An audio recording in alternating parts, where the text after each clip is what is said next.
Hey everybody, how's it going? So I'm just sitting here by myself watching the impeachment trial of Donald J. Trump, and it's like some pretty compelling stuff. And so I thought that I would just go ahead and go live and share it with you. I am watching on C-SPAN, and let me go ahead and share the screen right now. So give me just a couple seconds. And I will put the link in the comments if somebody would like to join me. Okay, let's watch. And our staff and the custodial staff and all the people who work so hard in this building. They were there to protect the votes of the American people that were being counted that day. I will show you more later about what that day was like for those brave officers. But first, let's go back to what was happening where Manager Plaskett left off in the House chamber. Rioters who had entered the building through the Senate quickly spread out through the Capitol. Many headed towards the House and Senate chambers. After Speaker Pelosi was ushered out, Chairman McGovern was presiding in the House, attempting to keep the counting process going. On our phones, members were receiving security updates and watching social media to see the horror that was going on outside. We never thought it would make its way in. By 2:25 p.m., rioters who were already in the building opened the east side doors of the Capitol Rotunda to let more of the mob in. They quickly flooded through the doors, overwhelming the officers. This is new security footage of those doors. And as before, the mob is identified with the red dot on the model of the Capitol. If you look closely, you'll see the first person through the door is holding a Trump flag.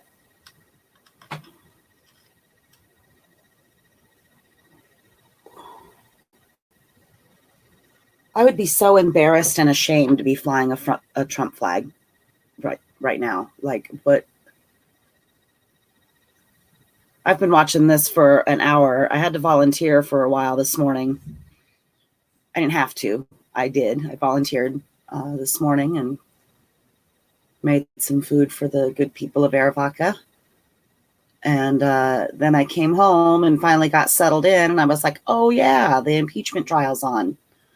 So I've been just sitting here watching by myself for a little bit and just decided that this is really, really important stuff and that we should be paying attention. Below, the mob violently pushed through a line of Capitol police officers and overtook the area.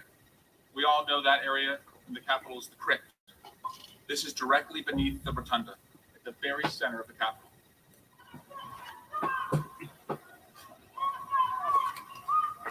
Turn it up.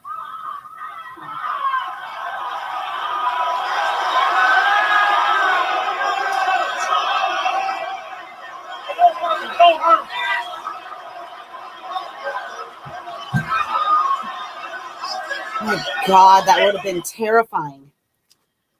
Inside the House chamber, a security officer suspended the floor debate to update members. Tear gas in the rotunda. Please be advised there are masks under your seats.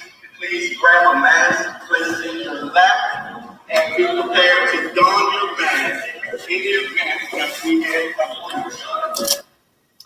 We were told there were tear gas masks underneath our seats and be prepared to grab them.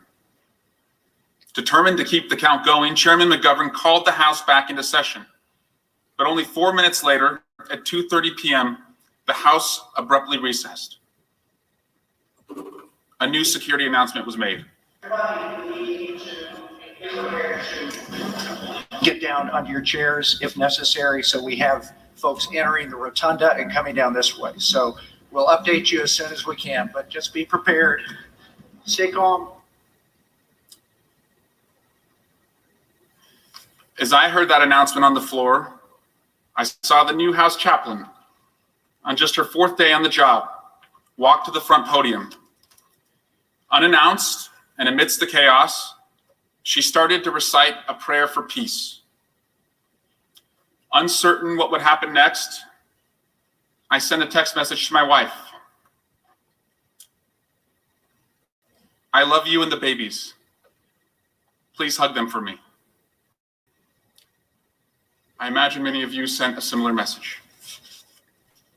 What we could not see from inside the chamber was that outside the mob was growing larger and larger and approaching our doors.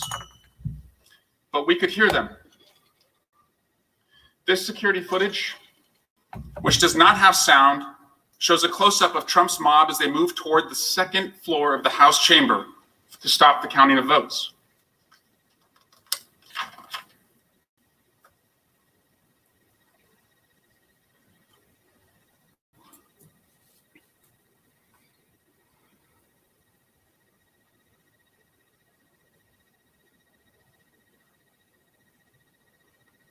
Oh. In the back of the group, you see one individual carrying a Stop the Steal sign. They get within footsteps of the House door. The next video is the viewpoint of the insurrectionists. It begins with the mob amassing and then cuts ahead to show you their surge to the House door. We want Trump! We want Trump! We want Trump! We want Trump! We want Trump! We want Trump! We want Trump! We want Trump! We want Trump! We want Trump! We want Trump! It's I told you they're going. They're going. Yeah, I would just stop.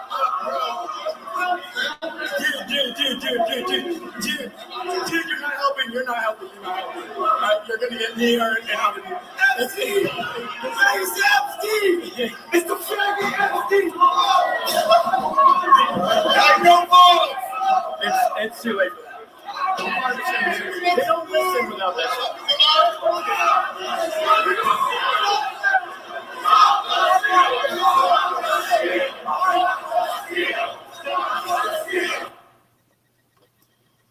Those doors, to orient you at home, are the doors that the President of the United States walks through when he or she gives a State of the Union address. You may have heard one man yelled, "No violence," and another responded, "It's too late for that." They don't listen without that. They were there to stop the certification of the election. At this point inside the House chamber, we could now hear the pounding on the doors. At 2:35 p.m., members on the House floor were told an evacuation route was secured and it was time to leave. This video shows members of Congress exiting to the side of the podium where we would go through the House lobby and downstairs.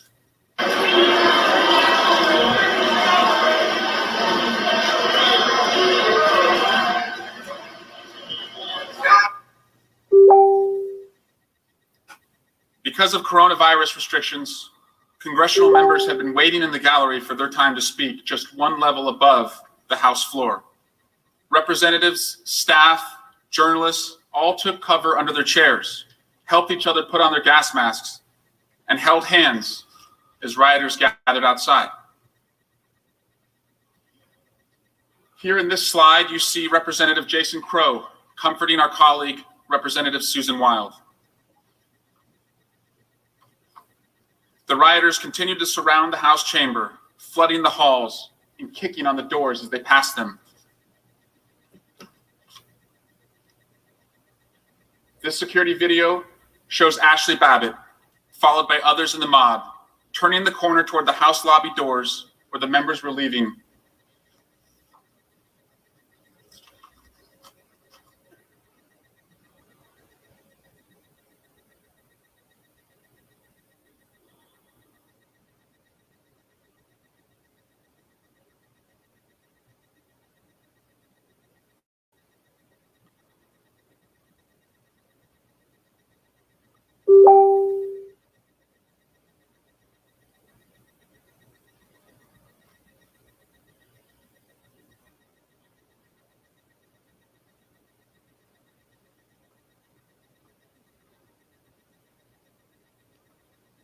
Chairman McGovern was one of the last members to leave the floor. As he left through the House lobby just after 2:40 p.m., he was spotted by the mob.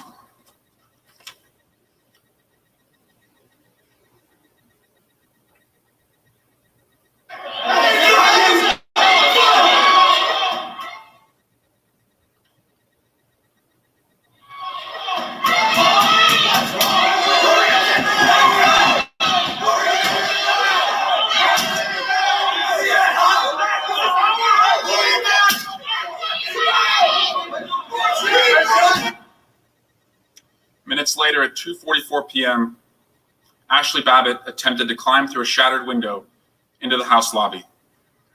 To protect the members in the lobby, an officer discharged his weapon, and she was killed. I want to warn everyone that the next video, which shows her death, is graphic.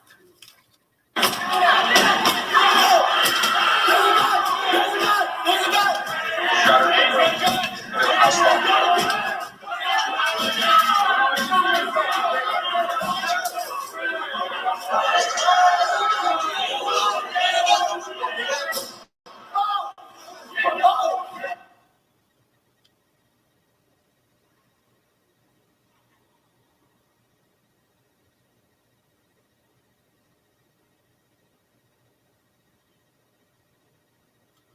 Inside the chamber, representatives, staff, and journalists remain trapped in the gallery, one floor above the House floor, and heard the gunshot.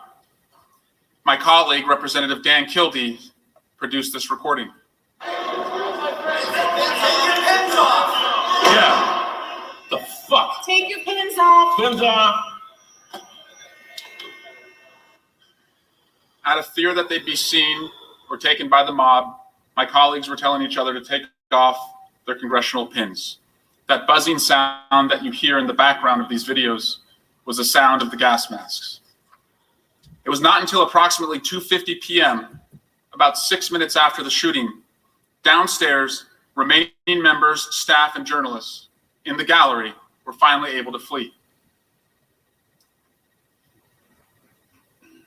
In this security footage video, you can see them exiting. Many members are still wearing their gas masks. They walk just feet away from where Capitol Police are holding an insurrectionist at gunpoint. Just minutes earlier, that insurrectionist had tried to open the gallery door and thankfully was stopped by a tactical team.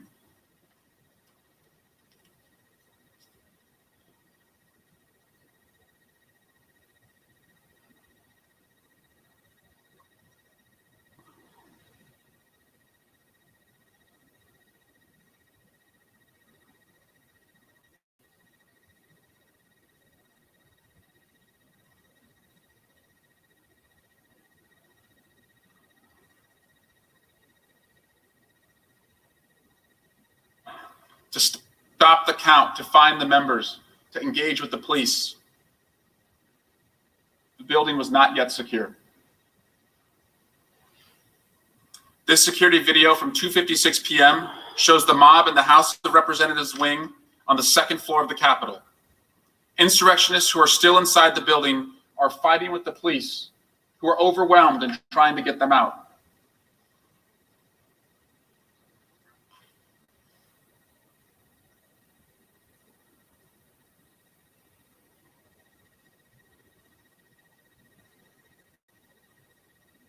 Throughout this presentation, we have been very careful to not share where members of Congress were taken on the paths they followed to get out and off the floors. But that very issue was under discussion by the insurrectionists themselves. One example comes from an FBI affidavit, which stated that a leader of a militia group known as the Oath Keepers received messages while he was at the Capitol. The leader was given directions to where representatives were thought to be sheltering and instructions to, quote, turn on gas, seal them in. Oh my God. And as you know, the threat to the Senate was no less than that of the members of the House.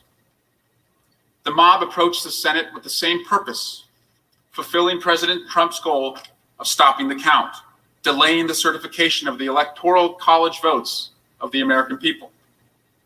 As you heard from Manager Plaskett, Vice President Pence was moved away from the area near the Senate chamber around 2:25 p.m. By that time, rioters had breached several areas close to this chamber, and they were flooding the hallways just outside and nearby. The Senate chamber was not evacuated until 2:30 p.m. The mob had been in the building for more than 15 minutes. This new security footage of the senators and staff leaving the chamber will be displayed on the screens. It is silent.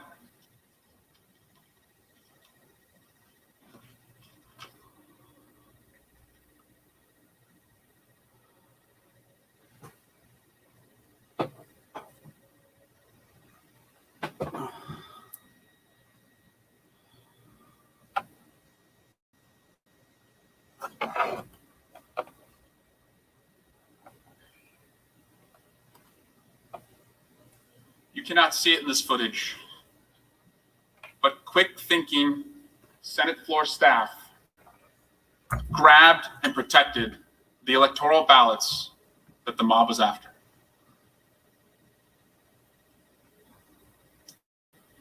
Those of you who were here that day will recall that once you left the Senate floor, you moved through a hallway to get to safety. That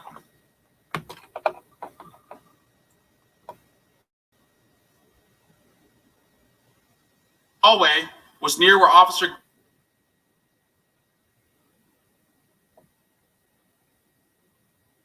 Goodman had encountered a mob and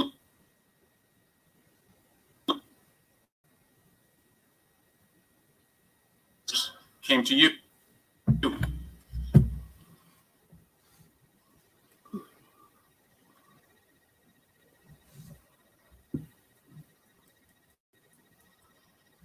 They were yelling. In this security video, you can see how the Capitol Police created a line and blocked the hallway with their bodies to prevent rioters at the end of the hall from reaching you and your staff.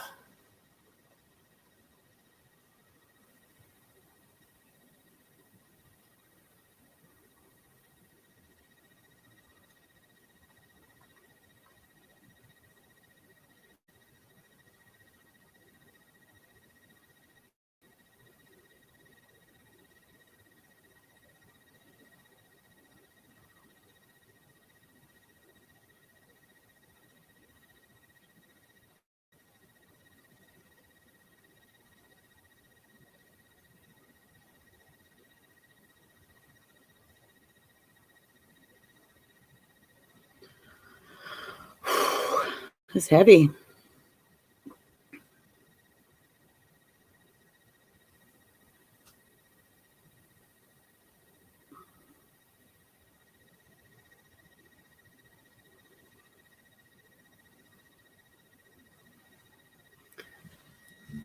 Sometimes I hope the stream is flowing properly on your end. On my end, it stops to load now and again It's the other end of that hall. because I have shitty internet The mob is in the middle of the country, like living in a rural. and the officers are rushing to protect you.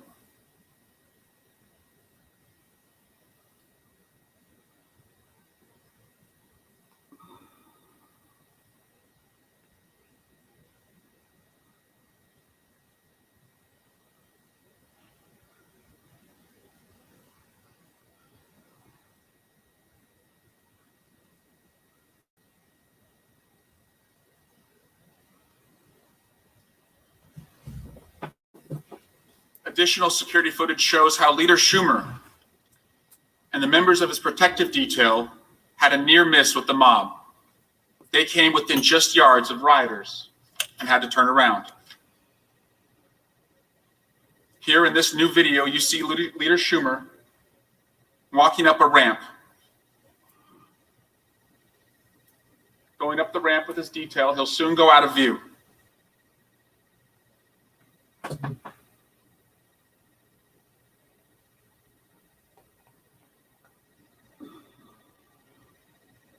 Nope. Turn around and go back. Holy shit. Seconds later, they return and run back down the hallway, and officers immediately shut the door and use their bodies to keep them safe. At 2:45 p.m., shortly after senators were ushered to safety from the Senate floor, insurrectionists reached this Senate gallery. The following video was filmed by a New Yorker reporter.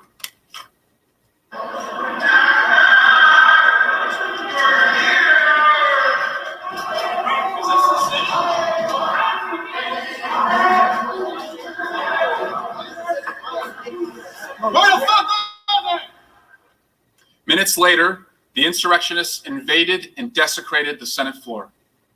These vandals shouted and rifled through the desks in this room.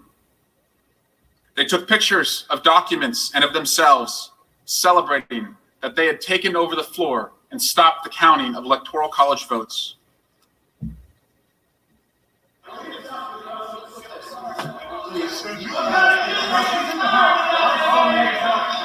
Let's get a snap of that. Hey, how y'all get down there? We're downstairs. Look. Ted Cruz's objection to the Arizona objection. He was going to sell us out all along. Look, objection to counting electoral votes on the state of Arizona. Wait, no, that's All right.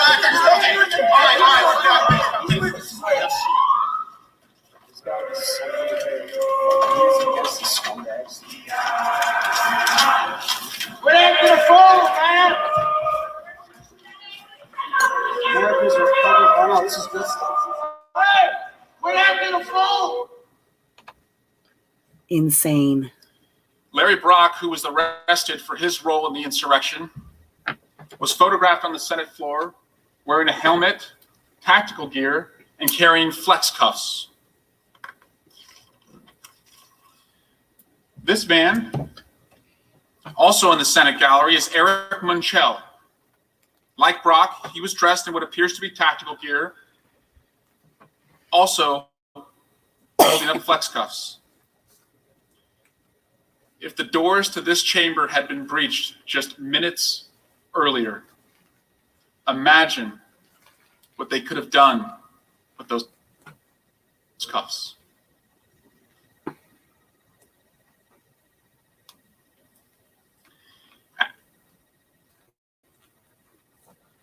After insurrectionists occupied the Capitol and stopped the joint session from counting the votes, the Capitol was in lockdown for 5 hours.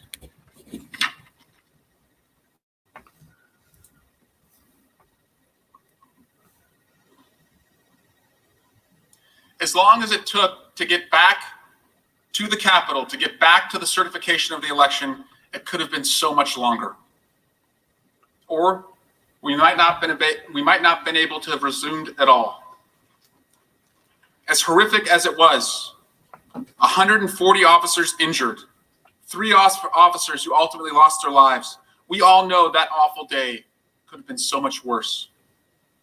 The only reason it was not was because of the extraordinary bravery of the men and women of the Capitol Police and the Metropolitan Police Departments. For hours and hours, these insurrectionists were in hand-to-hand combat with these brave men and women. Like some of you, I come from a law enforcement family. My dad was a cop. My 2 brothers, my little brothers, are cops who walk the beat today. I'm proud of them. And like in every law enforcement family, when we hang up the phone, we don't only say, "I love you," we say, "Be safe." So let's focus now on the attack and what it was like for the officers defending the Capitol that day. And again, I want to warn you that the following audio and videos are graphic and are unsettling. But it's important that we understand the extent of what occurred. Here's an audio recording from the radio traffic of the DC Metropolitan Police Department describing the violence. Your copy, we're still taking rocks, bottles, and pieces of flag and metal poles. The crowd is using munitions against us. They have bear spray in the crowd. Bear spray in the crowd. All of them will have to stop with pepper spray.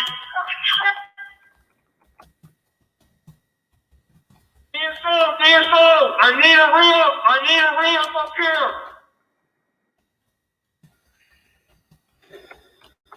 Here the officer described they're using munitions. The rioters, are using munitions against us. This video shows how the sprays that were described were used against the officers. Jesus.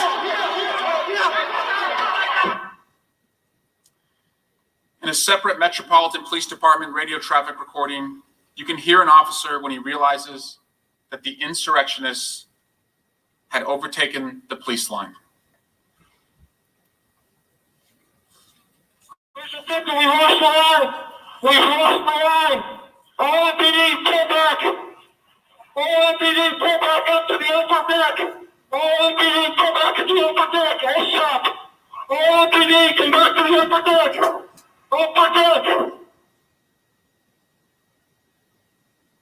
Cruiser 50 was blanked. 1033. I repeat, 1033, west front of the Capitol. We've been blanked and we've lost the line. The MPD officer calls out 1033. That's the code for emergency. Officer in need of assistance. His words, we've lost the line. Hours after members of the House and Senate had left this area, on the west front of the building, the mob continued to grow, continued to beat the officers as they tried to get in. In this new security video, you can see the mob attacking officers with a crutch, a hockey stick, a bullhorn, and a Trump flag. God.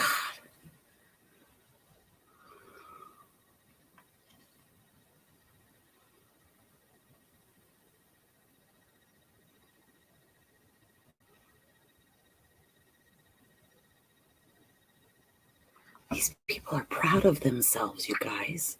They're proud that they did this. I can't even believe it. Jesus. I want to show you that same attack from the officer's perspective from his body camera footage.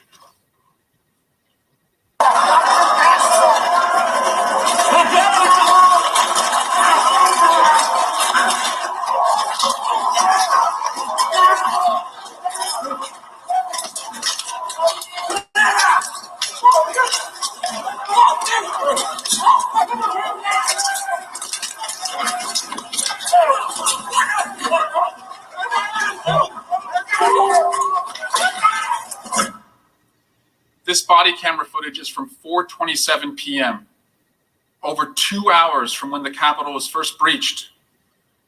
The attack on police that afternoon was constant. Metropolitan Police Officer Michael Fanone, a 20-year police veteran with 4 daughters, was part of a line of officers protecting the Capitol. He was one of 3 officers that the mob dragged down the stairs. When they dragged him, they stole his badge, his radio, his ammunition magazine, and they tased him, triggering a heart attack. Here he describes his experience. Looked like a medieval battle scene. You know, some of the most brutal combat I've ever encountered. One point I got tased. People were yelling out, we got one, we got one.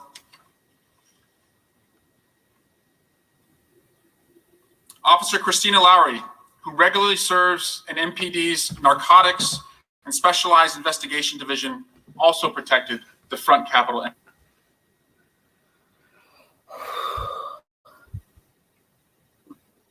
entrance. Here's her experience.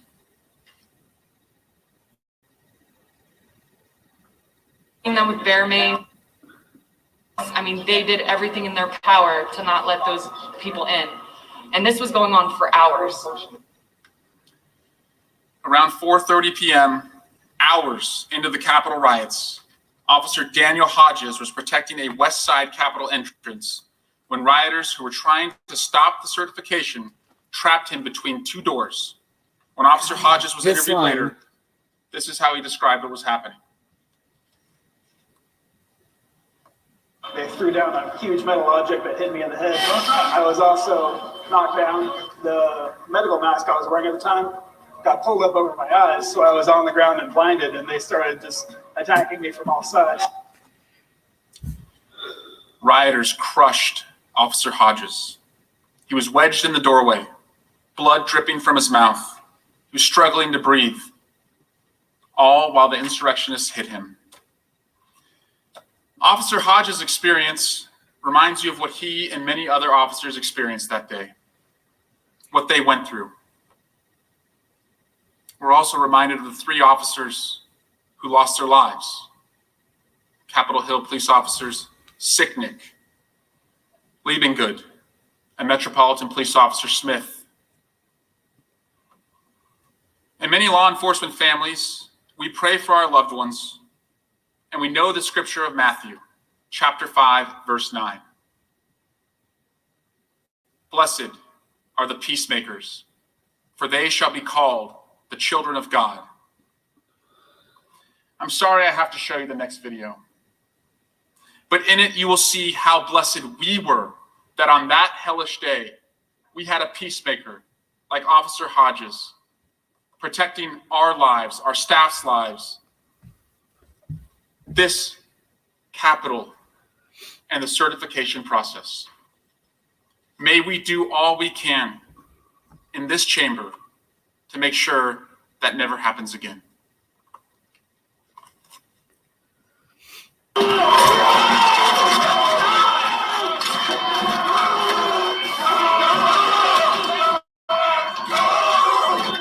at that. Oh my God, you guys. This one kills me.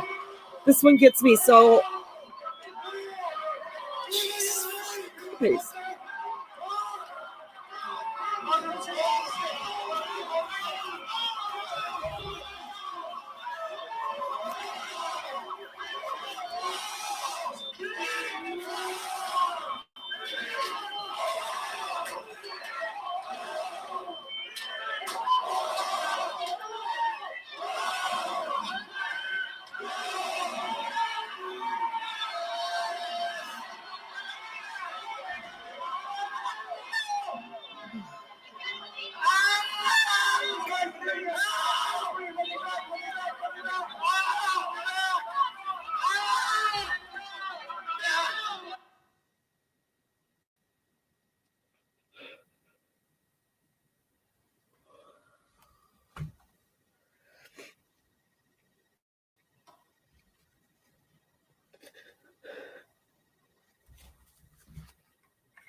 Mr. President, we'll now have a recess for dinner and we'll resume at 6:15.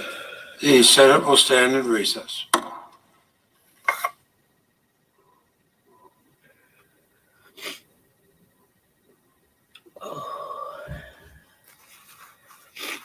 Okay.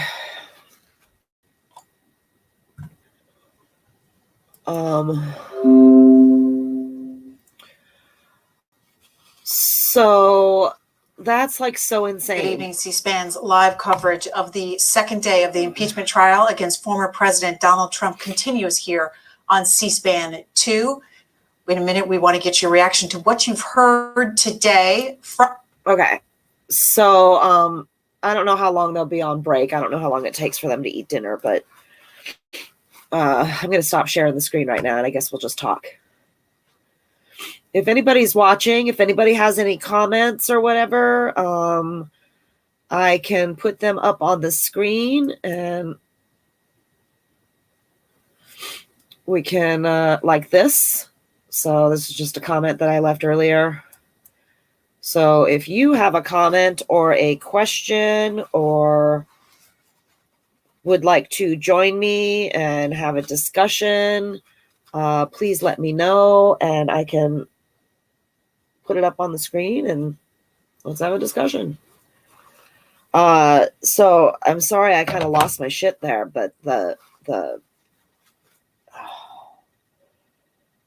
that footage of that cop being smashed in that door, like, and I've seen that. I've probably seen that now probably 20 times at least. I've seen that video, and it's still just, it's just horrifying, just absolutely horrifying. And this is, and then I just heard the other day or read or something that one of the officers got his eye gouged out, y'all. Like, what? Okay, hold on. Let me stop sharing the screen. I can't see. Okay, we'll take this down for a little bit. So, yeah, like, so when I see that video and hear about an officer getting his eye gouged out. And then I hear politicians try to tell us that we need to be united. Oh, we need to be united. You know, I can't. I cannot unite with anybody that supported that horrific scene. And like,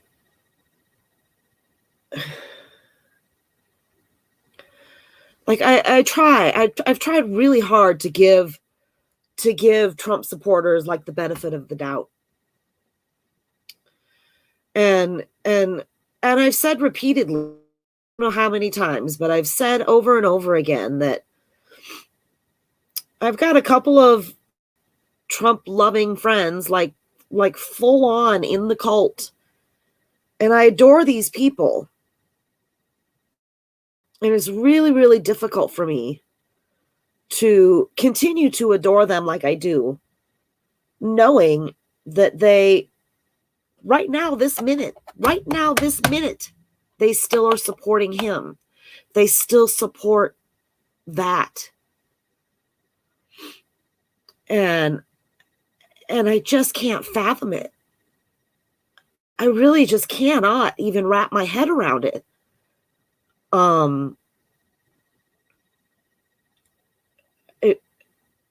And they've never been able to explain to me either, okay? Because like I've asked them, like, how can you support this? Like the grab them by the pussy was pretty bad for me. I mean, for me personally, the day Trump came down the escalator and said that Mexicans were rapists and drug dealers and all of that, that was it for me. I was like, that was day one. He opened his mouth and I was like, what the fuck is going on here? And then the grab him by the pussy came along and they were just like, fine. It's like no big deal. It's really just not a big deal. And they just continue to defend him over and over and over. And I just don't understand it. And there's no way that I don't understand.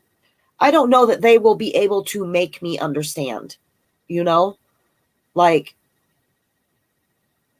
the babies in cages and all the banning, Colin Kaepernick, get that son of a bitch off the field. And they're okay with that. And they're mad because Colin Kaepernick wouldn't stand for their magic patriot flag, you know? And yet they used that very same flag that they were pissed that he wouldn't stand up and pledge allegiance to. And they used that same flag to brutalize all those police officers. And they use that flag, and then they call themselves patriots. It makes me sick. Like I don't know that I will ever use the word patriot in the same way, because now I have contempt when I hear that word. I'm just like, ugh, you know, like, don't ever fucking call me a patriot, because these people that we're watching here think that they are patriots. Don't ever call me a patriot. I don't ever want to be associated with them. And okay, I'm going to turn it back on the share screen because they're showing a replay of this delegate, maybe Stacey Plaskett from the Virgin Islands. Well, Congress, the cowards hid in their inside and were emergency escorted away because of fear of the people. Of course, they're cowards, can't face the people, can't do the right thing. Pence lied to us. He's a total treasonous pig. and his name will be mud forever. Now the real battle begins, and it looks like the American people are very pissed. So, good luck with that. Peace out. Peace out. Several insurrectionists described what they had planned to do if they encountered the vice president or other lawmakers. One of them, Dominic Pizzola, also known as Spaz, is a member of the Proud Boys, as we discussed. Pizzola came to the Capitol on January 6th with deadly intentions. He commandeered a Capitol Police shield, used it to smash a glass window, entered the Capitol, and paved the way for dozens of insurrectionists. As you recall from an earlier video, Pizzola was one of the first wave of rioters to breach the building. On the left, you can see a screenshot from the video of the break-in we showed earlier. And on the right, you can see Pizzola in the mob chase Capitol Police Officer Eugene Goodman through the building. Pizzola is the man in the center of the photo with the gray beard. Pizzola has since been charged with 8 federal crimes for his conduct related to January 6. According to an FBI agent's affidavit submitted to the court, the group that was with him during the sack of the Capitol confirmed that they were out to murder, quote, anyone they got their hands on. Here's what the FBI said, and I quote, other members of the group talked about things they had done that day, and they said that anyone they got their hands on, they would have killed, including Nancy Pelosi, and that, quote, they would have killed Vice President Mike Pence if given the chance. They were talking about assassinating the Vice President of the United States. During the course of the attack, the Vice President never left the Capitol, remained locked down with his family inside the building. Remember that as you think about these images and the sounds of the attack. The Vice President, our second in command, was always at the center of it. Vice President Pence was threatened with death by the president's supporters because he rejected President Trump's demand that he overturn the election. Let's get on the Senate floor earlier today. Now, Lisa Murkowski at the mics talking to reporters. Let's listen. Not just in one snippet on this day and another on that, but this whole scenario that has been laid out before us. I don't see how Donald Trump could be reelected to the presidency again. I just don't see one bit of housekeeping. You're under no pressure, or are you, from your leadership to vote a certain way? None whatsoever. None whatsoever. Okay. Absolutely no. You feel free to vote your conscience. Absolutely. Absolutely. Thank you, Senator. Appreciate your time.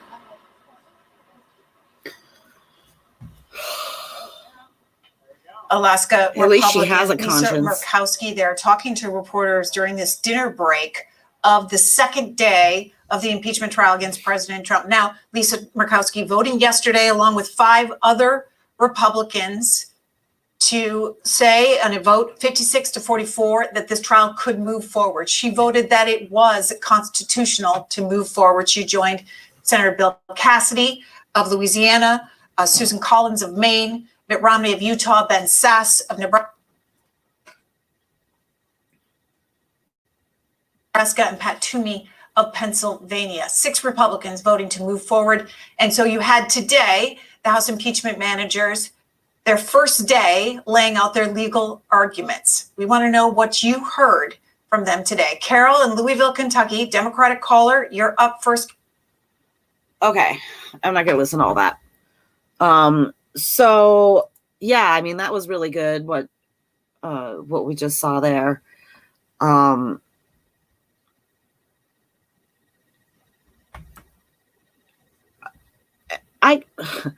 at a loss for words over all of this. It's just so much insanity. I can't find the words.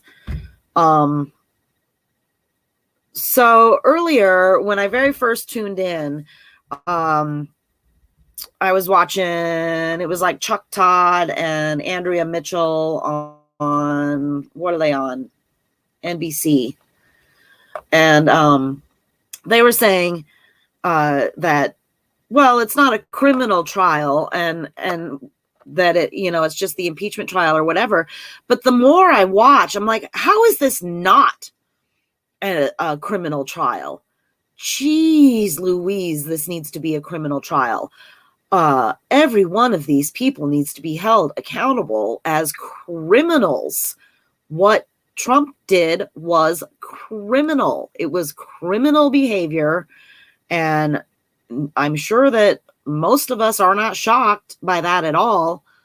But so I wish I see there's only a few people watching. So I'm curious if anybody knows. So let's say that they are not able to impeach Trump for the second time. Like the votes don't happen and it doesn't go through. Would it be possible, because are they not like federal crimes, right? So like, would it be possible for him to be charged criminally after, like as a private citizen? Is that possible? I don't know. Maybe I'm just grasping at straws, but if anybody knows that, please leave a comment. And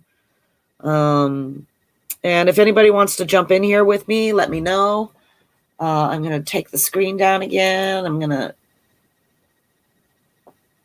get out of full screen here so I can see if anyone sent me any messages.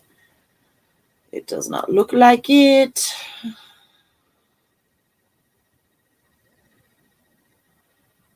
Okay. Nope. So I don't really know what else to talk about during this break. It's just, this is why I wish there was somebody else on here with me, so I'm not just talking to a wall. But I would like to know that. How can he be charged like criminally? And then I also remember hearing that like New York was going after him for some, are they civil suits? Are they going to try to sue him, or are they going to press charges on him for some criminal activity that he did in New York? So like he's not protected, or he is protected federally, I think, but he's not protected by the states. So like states can go after him, is how I understand it. If I am wrong and anybody knows that I am wrong, please tell me so. Because I don't want to be spouting off fake news or whatever. And I think though that like I feel like, does anybody feel like the ending was just it was just more than I expected. The whole insurrection, the whole Capitol riots, all of that was just way more than I expected. I expected Trump to shoot off his mouth because he doesn't know how to do anything different but just like shoot diarrhea out of his fucking big, fat, ugly pie hole. I expected that. But I didn't expect this, really. Like I figured it might be like a couple people showing up, trying to cause a ruckus, but not having the numbers to do so. And it's really frightening to me that those numbers were so large and that there were so many violent people there who were ready, willing, and able to execute people on the spot. They were willing to commit murder, homicide, whatever you want to call it, in the name of their cult leader. So I cannot believe these people are just like walking around. That they're just walking around amongst us. People with murder in their hearts and violence on their minds and hatred spewing out of their mouth. And they just like walk around with us like regular human fucking beings. And it just makes me sick. Like I have become quite reclusive.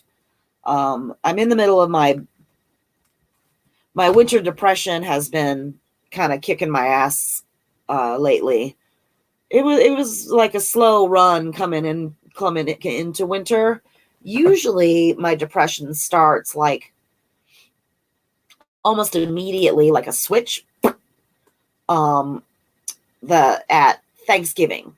So between Thanksgiving and about Valentine's Day, I can usually count on having like a solid depression during that time.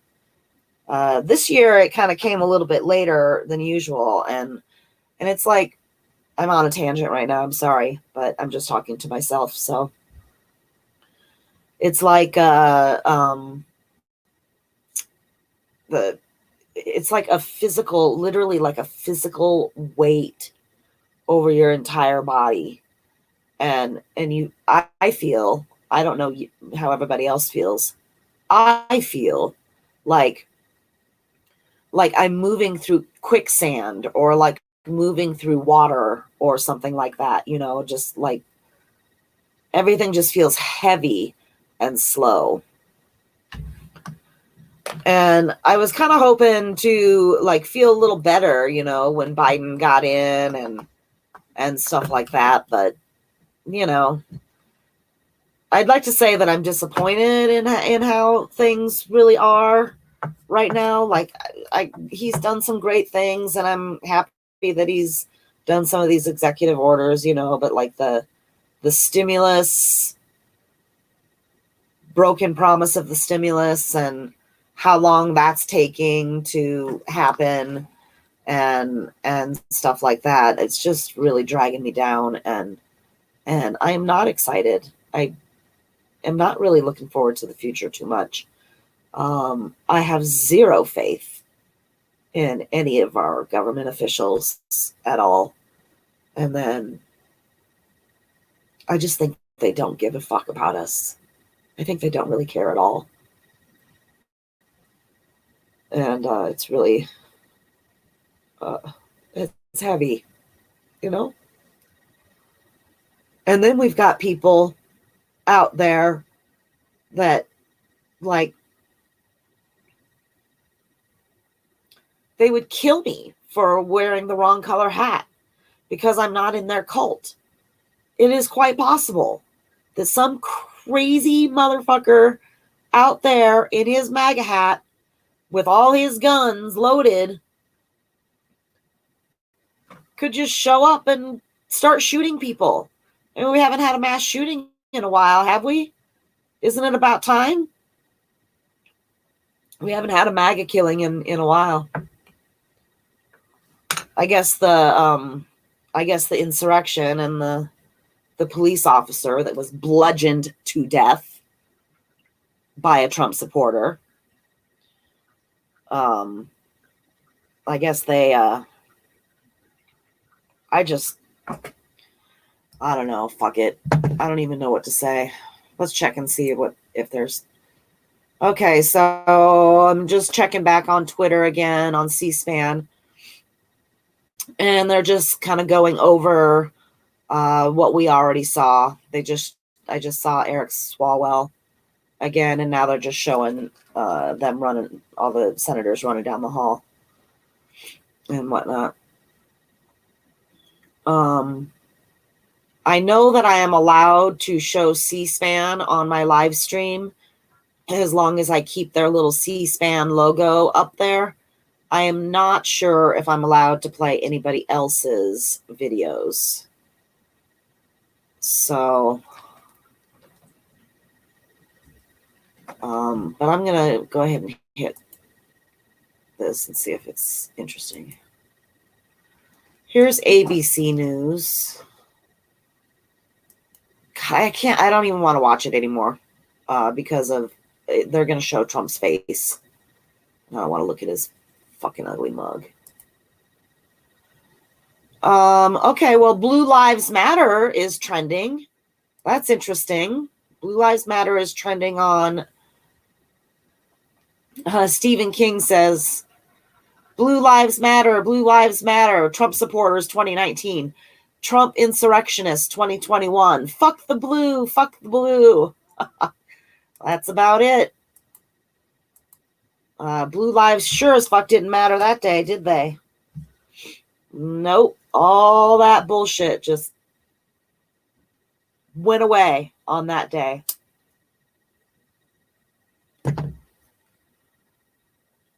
Black lives don't matter. Here, I might as well show this. Who's watching with me? Say hello in the comments.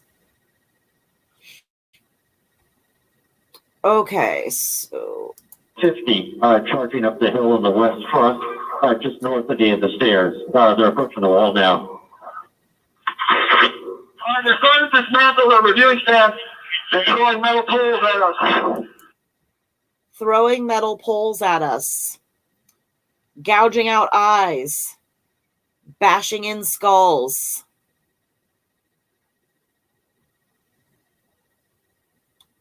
Smashing in between doors.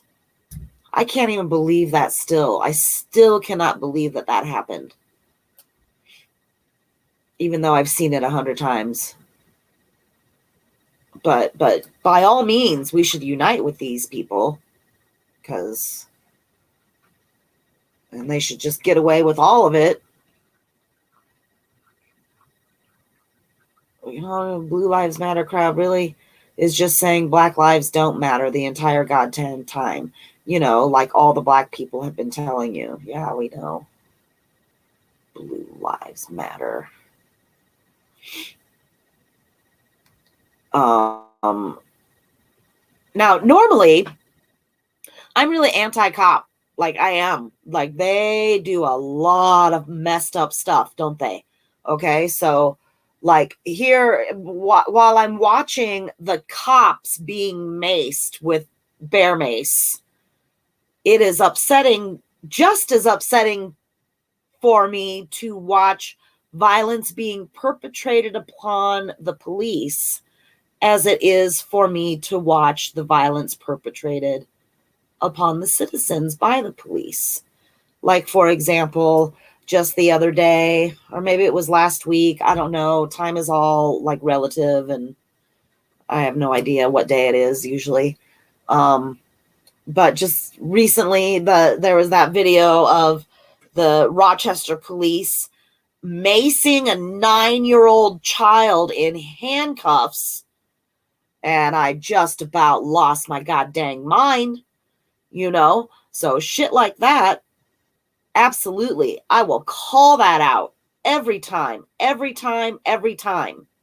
I don't care if you're a cop, or you love cops, or if your dad was a cop, or your brother is a cop, or you're a cop. I don't give a shit.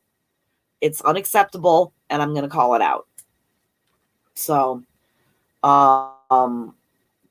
however, on the flip side of that, watching that officer being smashed between the doors and how they were like shoving his face and like just, it was just, I can't deal with that either. Like, that's not acceptable either. I can dislike the bad things that cops do and still feel bad when something really bad happens to a cop at the same time. They are not mutually exclusive. So, most often my attitude is fuck the police. But then at this time, you know, it's kind of like 6 of one and a half dozen of the other. How about this? How about we just try not being violent with each other? Wouldn't that be something? Ha! That'd be a hoot. Let's just try not trying to kill each other. Let's just try not hating each other. You know, let's see what's trending with Pence. Mike Pence could completely overturn and improve his place in history if he offered to testify and come out in favor of conviction. I mean, he's not going to be president anyway. Might as well fight back. Of course, this will not happen. I agree.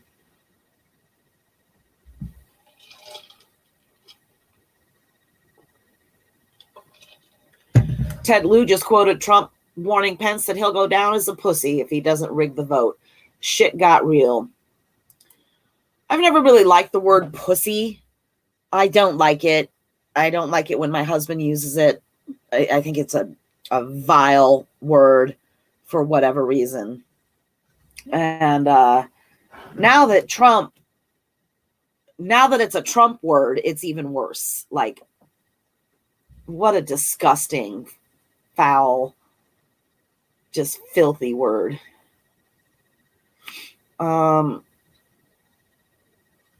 Let's see.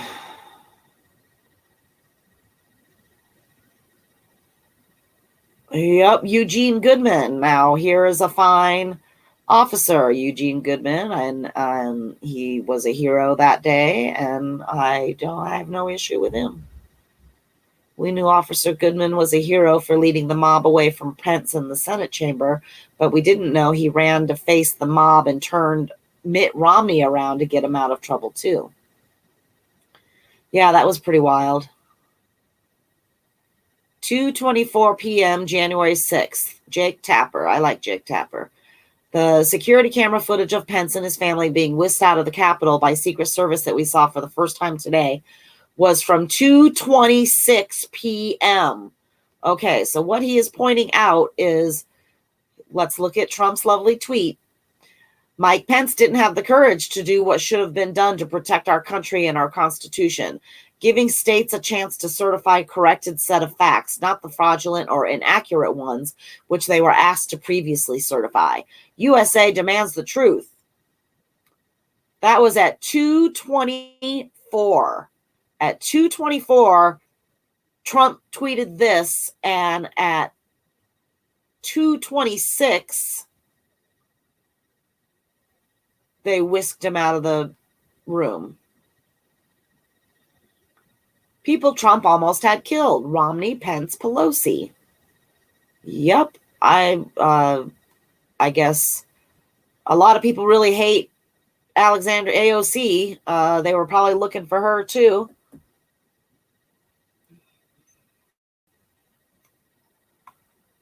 It's just insane. Mitt Romney and Mike Pence had escaped execution, a massacre by seconds.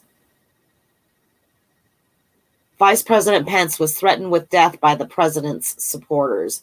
Continues to be a shocking true statement. Yeah.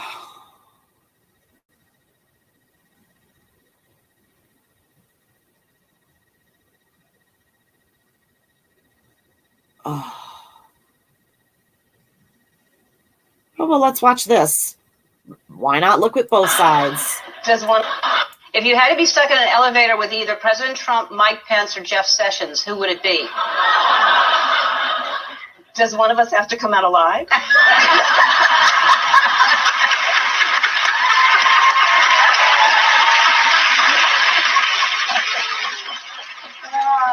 If you had to be stuck in an elevator.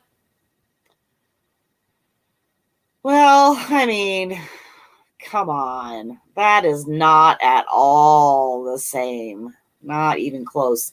I don't really love Kamala Harris. There's no lie there, but that's not the same.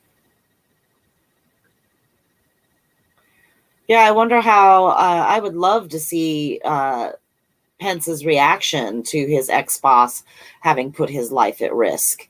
I mean, there's all those like pictures of Pence like looking so longingly and lovingly at the back of Donald's head while he was up there spewing lies and instigating violence. And insulting the American people, and Pence just like the sweetest, like, oh, sort of smile, weird, creepy ass weird smile.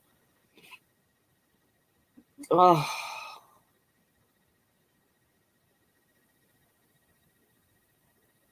Pence owes Officer Goodman his life. A black man literally saved a white vice president from being lynched. It would have been 100% cooler if Goodman would have been gay, considering Pence's anti-gay stance.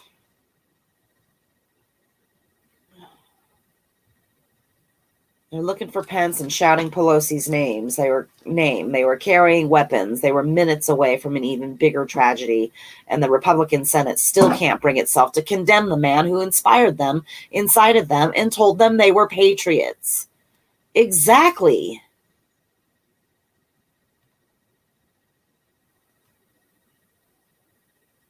Don Winslow, he's a little salty.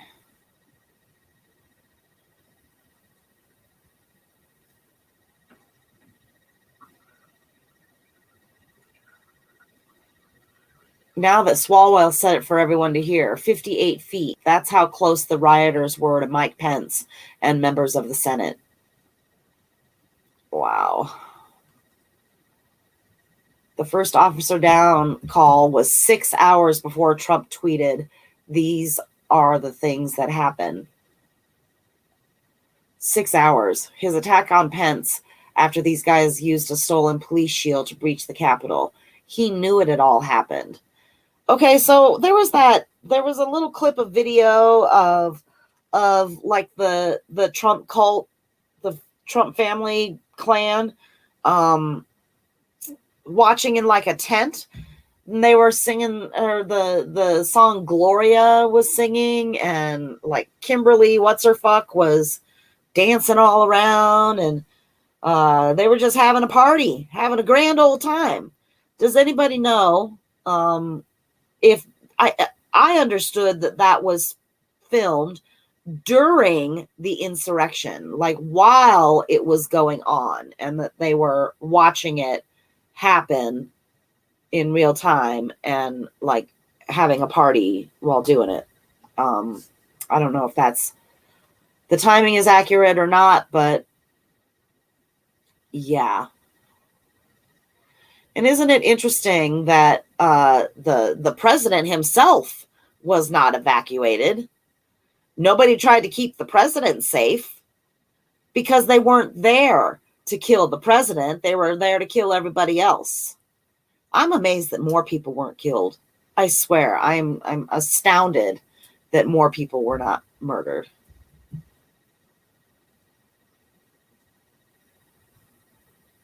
My God.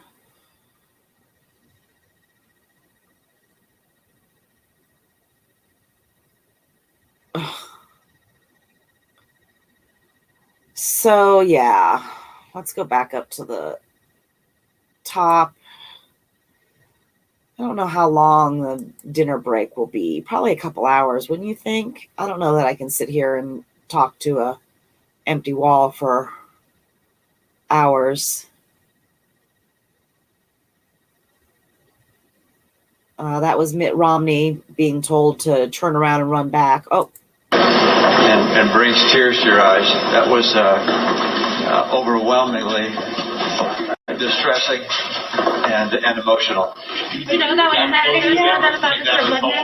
I'm sorry? Did you know you were that close to those folks when you came down this hall? No, I did not. Did you know that was Officer Goodman? Pardon? I'm sorry. Did you know that was Officer Goodman who... No, I did not know that was Officer Goodman. I look forward to thanking him when I next see him. Had you seen that video before? Yes, it was, yeah. What did you feel like watching that?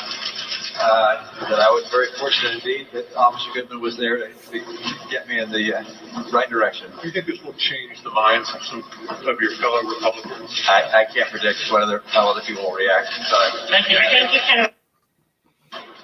So Chuck, you've covered Romney for a long time. I was a reporter flying on his plane when he was the Republican nominee in 2012, so I've covered him for a decade. He's not someone who's prone to drama, and it can be sometimes hard to tell when he something, having listened to him many, many times over many years, I mean, you could tell that he was affected by what happened, that he was answering those questions. I don't hate Mitt Romney. Honestly, directly, and explaining what I watched a documentary happened to him. About he was the presidential nominee and is a well-known opponent of former President Trump's. It's likely that crowd would have recognized him, and I think everyone, is feeling the weight of that because something terrible could have happened to him. And so I think the other thing that was telling to me is that very last comment. He was asked whether what happened is going to change any minds. And we're pretty well aware of where Romney is on this question, as well as likely at least 4 other of his Republican colleagues. But it's still not clear that this is actually going to change any minds in terms of conviction or acquittal. I mean, the person I'm watching, and I know you and I have talked about this quite a bit, is Senator McConnell, the now minority leader, once majority leader, who has signaled that he's open to convicting former President Trump on these charges. And it'd be hard not to after that, Chuck. Casey, I want you to interpret something for me. I'm going to read you a quote from John Thune. I'm going to read you a quote from Roy Blunt, because it may help us in trying to decipher where Mitch McConnell is. So John Thune, according to Leanne Caldwell, our colleague, they've done a good job connecting the dots. And, the president's Twitter feed is a matter of public record. And I think, an effective job at going back several months. And then Roy Blunt. I mean, you have a summer where people all over the country were doing similar kinds of things. I don't know what the other side will show from Seattle and Portland and other places. You see where I'm going here. And we're seeing those. Mike Braun said, well, if you don't think the process was fair, it's hard to vote to convict. So Ron Johnson saying, yes, he was moved by it, but he blames the rioters, not Trump. Are we starting to, what are we seeing on the Republican side in your mind when you hear these various reactions so far?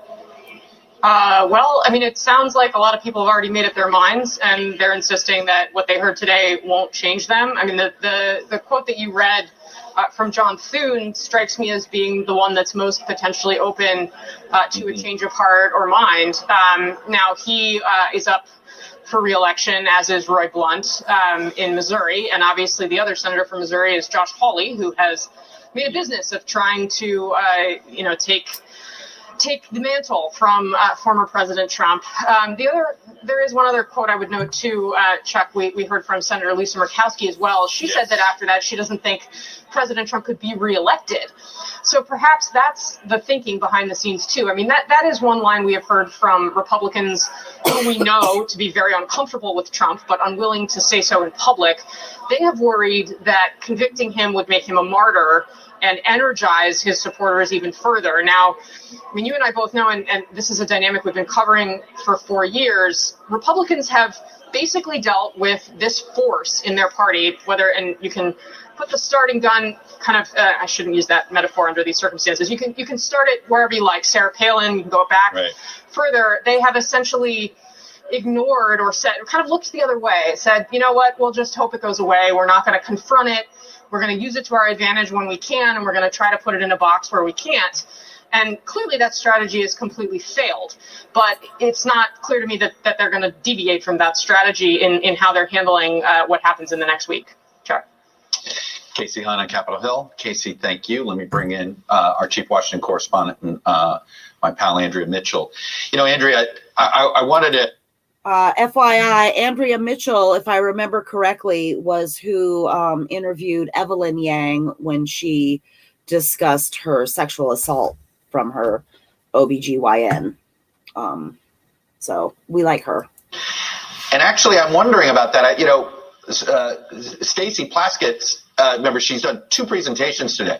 And obviously the more emotional one that we all experienced is, I think, what everybody's reacting to. But before the second break, she's the one that laid out what was a new piece of evidence to me in the timeline, which is they had never really planned on January 6 rallies, some of these MAGA March people, until the president said, the then President Trump said, January 6th, it'll be wild. Then they go and change their permits from the 22nd and the 23rd to January 6th.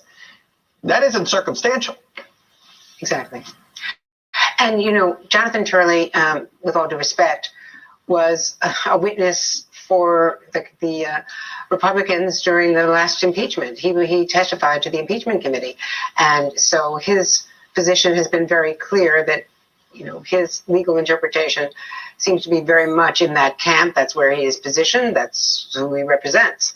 So, yes, he's a good clue to what the defense is going to argue, but I don't think that that means you have to credit his legal interpretation of what we saw today, because I think that Plaskett's presentations, there's as well, but her timeline and the way she presented that video, her past experience at the Justice Department clearly led her to the position she held today.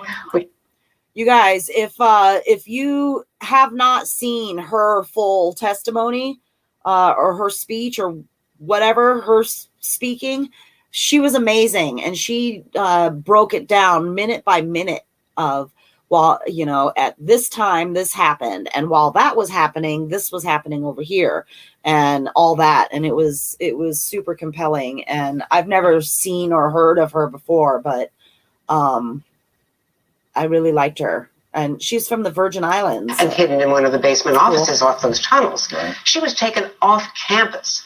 That's only happened once before that I know of, which was 9/11, when everyone was taken off campus and brought over to the Library of Congress and elsewhere.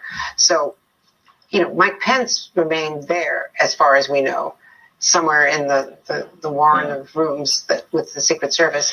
But she was taken off campus. That really tells you so much. I was just going to say, Andrea, I was thinking about that, and I'm hearing these presentations from Stacey Plaskett about Pence and Pelosi in particular. And I said, we talked about this before, but there's another person who was in the chain of command, who was in the line of succession at that time, and it's Chuck Grassley, the Senate President pro tem. Right. And then, of course, there's Mitch McConnell. When you hear that point-by-point recitation of the vicious threat and attack on the Speaker of the House, it's one of those, will they really vote to acquit on this? And, 7 minutes after they had barricaded, her staff had barricaded themselves inside her office space there, they were banging on the doors, got through the first door, and she shows that security video. So those young staff members were hiding under the desk. We heard that before. But when you see the security video and see how close they came, when you see Mike Pence's white hair going down the steps from the second floor of the Senate, we all know those corridors. And that's when, in that very short period of time, after Officer Goodman had distracted them, first saving Mitt Romney, getting him out of the way, then directing them in the wrong direction so that the Pence and his guards and his SWAT team was around him. And I'm not suggesting that he wasn't going to get away, but and he had his family there. Think of Mike Pence in Indiana tonight watching this video. I don't know if he's seen it before, but Mike Pence, Karen Pence, you probably know their children as well, a son in the military. That he's thinking about his family. And, obviously very emotionally, Jamie Raskin was yesterday as well. This is personal. It's personal for our team. It's personal for Casey and Haley Talbot. Mike Pence's brother's in Congress. He did not vote to impeach. Just something to think about. Anyway. Wow, yes. I didn't know that. This is the Thune. I didn't know that. Blunt dichotomy. Right. This is the dilemma. Party trumps morals and ethics. But I've got to tell you, Chuck Schumer said just tonight, this is the dinner break, but nobody feels much like eating. I'm shaken. You're shaken, and we are removed from it. You were sitting next to me when the riot was taking place. Your voice was heard as part of the video that was shown today when Pence was taken off the podium. They showed part of our coverage. Yeah, well, I'll tell you, the dinner break, I think that's right. I don't know if anybody's eating well there. Andrea, thank you. Let's go with someone who has a unique perspective of what may be happening during dinner break, in particular right now. It's Dan Goldman, who, of course, assisted the Democrats during the first impeachment of Donald Trump. So, Dan, this has been actually a very methodical, it's an emotional day, but there's been a very methodical way that they've laid out the case, right? And so, they began the day basically proving intent, and now we have the action itself. So I assume we're not giving away the ending here. I assume the next 2 hours are going to be focused on what former President Trump did or did not do in the aftermath. Yeah, there's a very very smart line that they drew. They started today by inextricably intertwining, as we like to say in the legal profession, Donald Trump with that mob. And we had a lot of evidence about how he planned the march, the protest, how he orchestrated it, how he built the big lie, how he incited his followers to commit violence, how he knew they committed violence based on his words in the past. And so once we then see this powerful testimony, we are watching it, as Stacey Plaskett said, as Trump's mob. And it was very well done to link Donald Trump to that mob, because that's the defense. The defense is going to be, and we're going to hear it, Donald Trump's lawyers are going to throw the protesters, all of his supporters, under the bus as fast and as hard as they can. And they're going to say that what they did was terrible. That was awful. Dan, let me read you this Ted Cruz quote. Just real quick, this is tonight. I mean, I think he basically said the rioters deserve, I apologize here. I thought I had it. Here he goes. He called the footage horrific and that the rioters should go to jail for a very, very long time. But they have not proven that Trump is culpable. That's right, and it's a function of that's the defense. But what they did so well was link Trump to the buildup, and now what we're going to see afterwards is, now that we've seen all that emotional testimony, we're going to see how Donald Trump did nothing when he was watching it, when he saw what was going on, when Mike Pence was whisked away, when they were 58 steps from the Senate chamber where the senators were. What did Donald Trump do? He did nothing. And there were pleas from McCarthy and Lindsey Graham and all sorts of other people to please send in the National Guard. I expect to see Larry Hogan, the governor of Maryland, who had a press conference soon after the riots, who said that they had to wait for 2 hours before they got the okay to send in the Maryland National Guard. You're going to see a dereliction of duty and Donald Trump's pleasure and delight at what these senators were so emotionally impacted with. That is going to be, I think, a very good ending to a very strong day. And one other thing, Chuck, which I think you will appreciate a lot as we're trying to sort of piece this together, they're setting up a dichotomy between Mike Pence and Donald Trump. Yeah. They are praising Mike Pence. They're talking about him as a patriot. Yeah. And they're trying to make the Republicans, in effect, choose between the Mike Pence wing of the party and the Donald Trump wing of the party.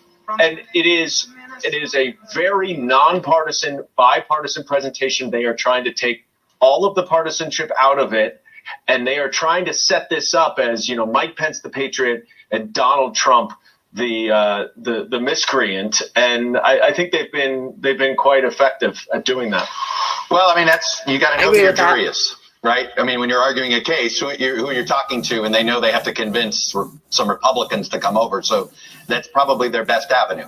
If you were their jury, if you hired a jury consultant, right? Yeah, but I would also add, and I don't think we're going to see a 62 to 38 vote. No. I think what's going to happen is, we know there are 5, maybe 6 now with Cassidy who are gonna vote to convict, and Mitch McConnell is going to figure out where the pulse of the rest of them are. And if there are another 11 of them who will want to vote to convict, they will convict Donald Trump. And if there aren't, they'll all vote to acquit. It's going to be an all or nothing type of thing from here on. I totally agree with you, Dan. I think you're right. It's either 6 or 20. They may get to, it may not get over 6, but if it gets to 7, it's going to get to 20. It won't be any in between. Dan Goldman, thank you. Joining me now to look at this from the left-right perspective, perhaps, NBC political contributor and host of the Sunday Show, Jonathan Capehart. Also NBC News political analyst and host of the Hugh Hewitt radio show, Hugh Hewitt. Mr. Capehart, let me start with you. In Watergate, we had what did the president know and when did he know it? I feel like that potentially the most important question that everybody's going to be asking themselves is, would this have happened without Donald Trump? And I think we know the answer to that question. No, we wouldn't be here were it not for Donald Trump. We've never had a president in the history of the United States like Donald Trump. And I think that the House impeachment managers have done a good job so far in outlining all of the things that the former president did to lead up to all of those videos and security camera footages and audio from police dispatches, why that was necessary. The crowds surging on the Capitol because of what then President Donald Trump had fomented, not just during his speech on the ellipse on January 6th, but in the months and weeks leading up to that. And I would actually go to piggyback on something Dan Goldman was talking about, what you and Dan Goldman were talking about in terms of the jury and whether the House impeachment managers are going to be able to convince enough Republicans to come over to effectively convict Donald Trump. And I would argue, given the way these presentations are going, I think the House impeachment managers would love it if they were convincing enough to get 67 votes that are needed to convict Donald Trump. But I also think that they are making a presentation for history. The impeachment process is a political process. This trial is part of the political process. It is not a trial that people are used to seeing on, say, Law and Order. It is, the Republicans will be saying that this whole thing is a partisan exercise. In fact, yesterday, a resolution to call this trial unconstitutional, or trying to declare it unconstitutional, yesterday failed, saying that effectively this is a partisan exercise. And what I'm getting from the House impeachment managers' presentation is that this is neither political nor partisan. There's a bigger thing at stake here, and that is the very foundation of our democracy. The Vice President of the United States was being hunted in the halls of the Capitol by people incited by the President of the United States. The Speaker of the House of Representatives was being hunted in the halls of Congress because by people who were incited by the President of the United States. As you mentioned, the President pro tem of the Senate, Senator Grassley, was ushered off the rostrum there in the well of the Senate to get him to safety. American democracy was teetering on the brink at an incredible moment in the presidential process, the certification of the Electoral College votes. Yeah. The vote is sacred, or at least it should be, in the United States. And so I think that's why everything that we're seeing, everything that we're hearing right now is more than just putting Donald Trump on trial. Oh, there was Chewbacca bikini guy. Misdemeanors against the American people and the Constitution. It is about laying a marker for history that we saw what happened, we know what happened, it should not happen again. Hugh Hewitt, would this have happened without Donald Trump? Is that a question that will be extraordinarily difficult for those senators to answer? I don't think so, Chuck. I think that they will be answering the question of whether or not to convict on the basis of their vote yesterday. That which was unconstitutional on Tuesday cannot become unconstitutional, can become constitutional on Wednesday. But I have been watching this convoking. I mean, they didn't decree it unconstitutional, though, as Jamie Raskin pointed out. They would have to change their mind that those 44 Republicans would have to go from viewing it as unconstitutional yesterday to viewing it constitutional today if they were to vote to convict. This was very harrowing, Chuck, and I believe all of our professionalism is tested by that. I don't take a second seat to anyone in admiration and friendship with Mitt Romney. You'll see over my shoulder in my studio, I've got my Mitt 12 license plate. I edited his book, No Apology, when he ran for president in 2012. I urged him to run in 2016. I wrote a biography about him in 2006, so that was harrowing. He's a friend, his family is friends, Mike Pence is a friend, Chris Coons is a friend. So it's very harrowing. but the professionalism has to kick in at some point where a lawyer has to remind people this is why we do not allow victims to be jurors. This is why we do not allow participants to be analysts in trials. And it's why in every other trial, Jonathan is right, this is not a legal trial, it's a political proceeding, but it's governed by the Constitution. It's why in every other trial you do not get evidence presented without cross-examination and objection. Now, the legal question you lay out, would this have happened, intimates the coming question about a case called Brandenburg, which holds you can only be convicted for incitement if you have the present intention and the present ability of calling it. And if Donald Trump intended for 15,000 people to go to the Hill, he did a very bad job of it, and only 800 people broke in. Those 800 people are convicted, in my mind, beyond a reasonable doubt tonight on the basis of the evidence I've seen. But it will not be due process to them if when they are tried, their lawyer does not get to object, stand up, and talk to each witness that presents, as we are presenting right now, about their bias, their fear, their emotional connection, like mine is to Governor Romney, or Casey's is to Governor Romney. This is very difficult for people to step back from, but what Jonathan Turley has been trying to do, what Judge Littig did, what I think all of the... All right, as soon as he's done talking, I'm going to take a break from Twitter for a few minutes, and I want to go check out YouTube and see what's going on over at YouTube. Very, very upset, and Governor Romney take it to the Supreme Court.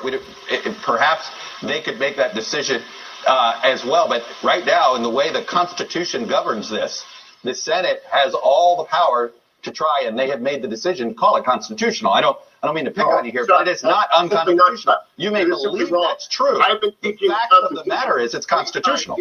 And many unconstitutional proceedings go forward and are only seen in retrospect to being constitutional. So for 25 years, I've been teaching the impeachment cases.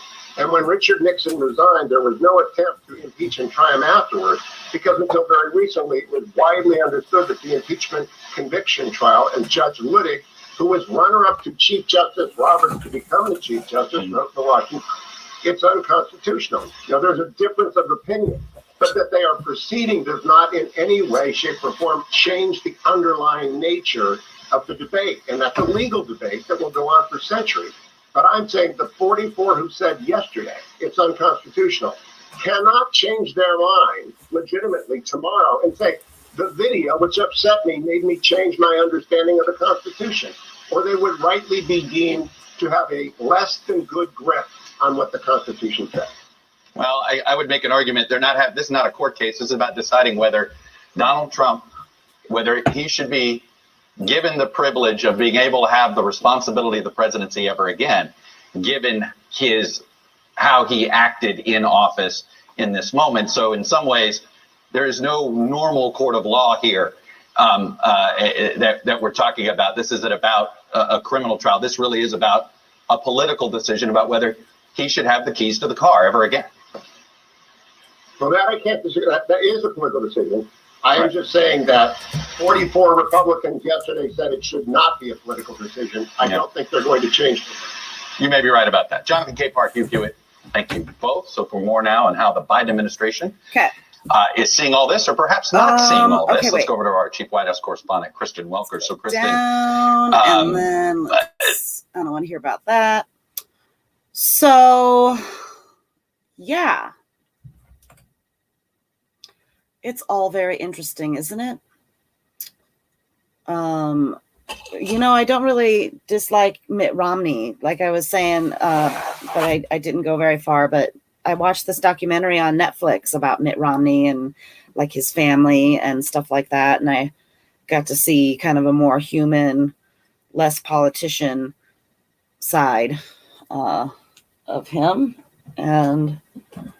And he has also been very supportive of UBI.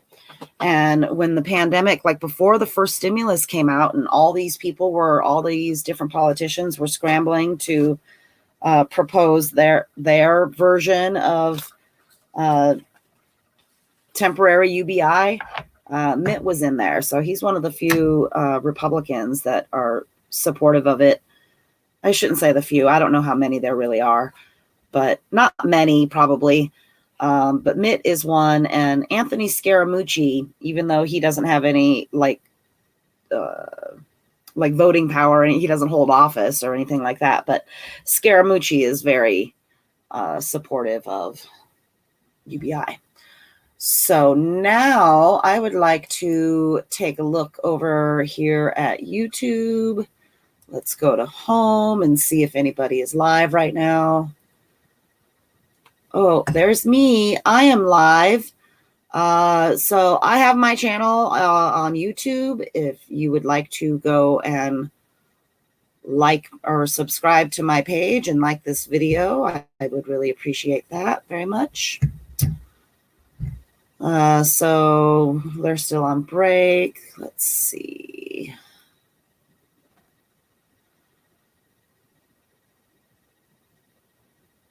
All right. Let's just watch Fox News, Fox Business for just a second, just because these guys are idiots. Also breaking, Congressman Eric Swalwell today presented impeachment evidence against former President Trump before the Senate.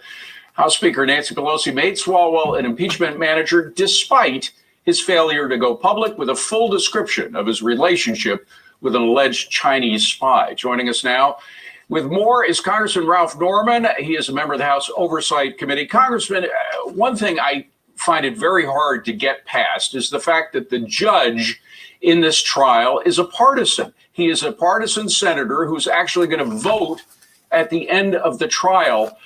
To have a judge who is so far in the bag for one side, it means that either you don't have a judge or you have a show trial. Which is this? Well, it's a show trial, David, a hypocritical show trial. You know, when Judge Roberts wouldn't take it because constitutionally you have to have a sitting president. President Trump is an ex-president. He's at home in Florida. He's not a sitting president. And to go forward with this, and for the Senator Leahy to say he's going to be fair and impartial, really?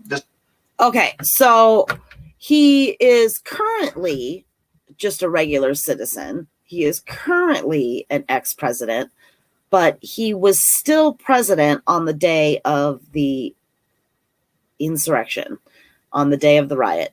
So on January 6th, so basically they're just trying to hold him accountable for what he did while he was still president. So this part is just, you know, it's whatever. But that's what they're trying to do. Like, well, no, he's not president now. You can't punish him now. Well, they're trying to punish him for, he's got to be held accountable, period. So, you know what? I don't even want to give this anymore. Get him on this with a, cavorting with a Chinese spy, Ms. Fang Fang, is ridiculous. And that's how hypocritical. Let's see what Tom from Nerds has to say. Because I'm going to have to guess that they are going to make all kinds of arguments about how this election was stolen, that's why this is justified, because frankly, if it really were stolen, and if Trump really did have a landslide election, then encouraging these people to bust into the Capitol, you could almost say it was justified. So surely the Trump attorneys will talk about, what was it, Dominion, Ruby Tuesday, duffel bags. We're going to have exhibits. We're going to have video evidence. We're going to have expert witnesses, right? All right, let's see.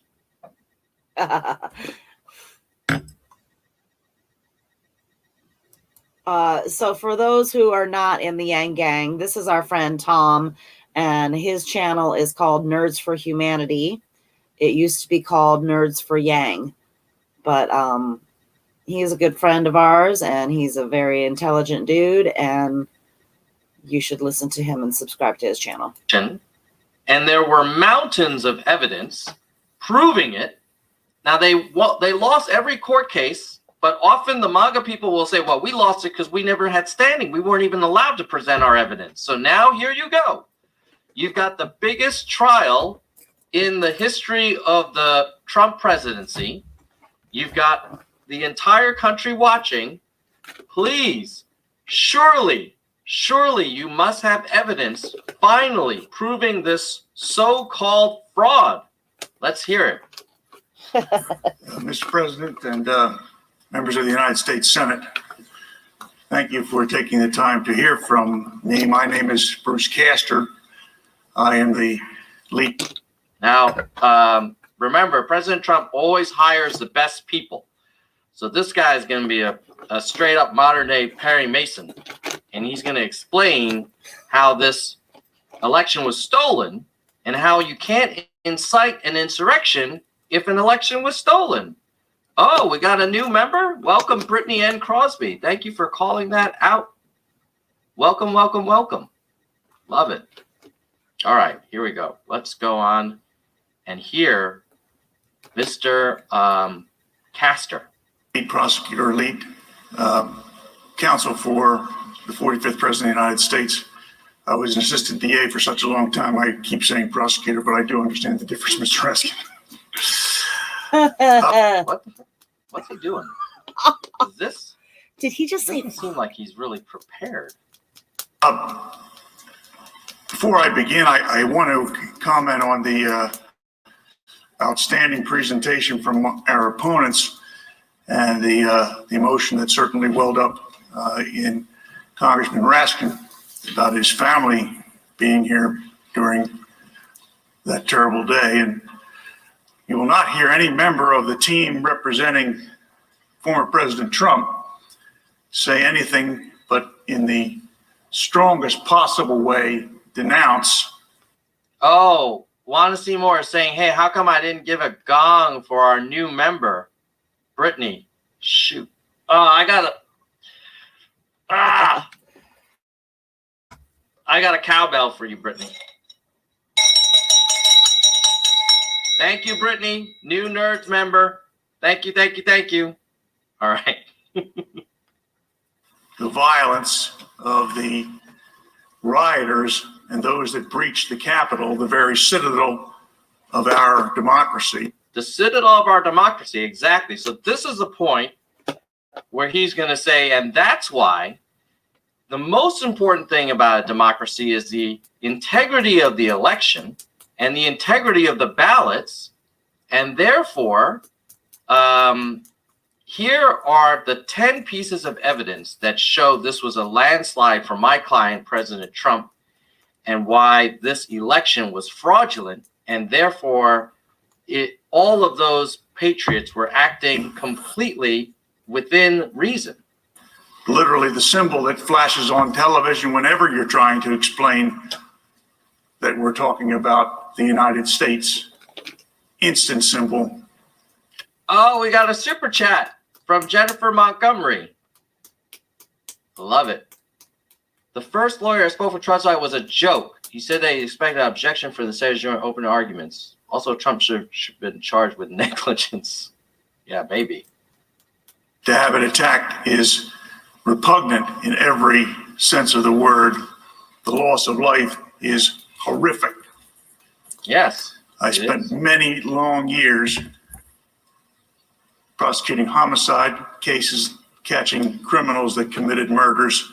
I have quite an extensive experience in dealing with the aftermath of those things. Yes.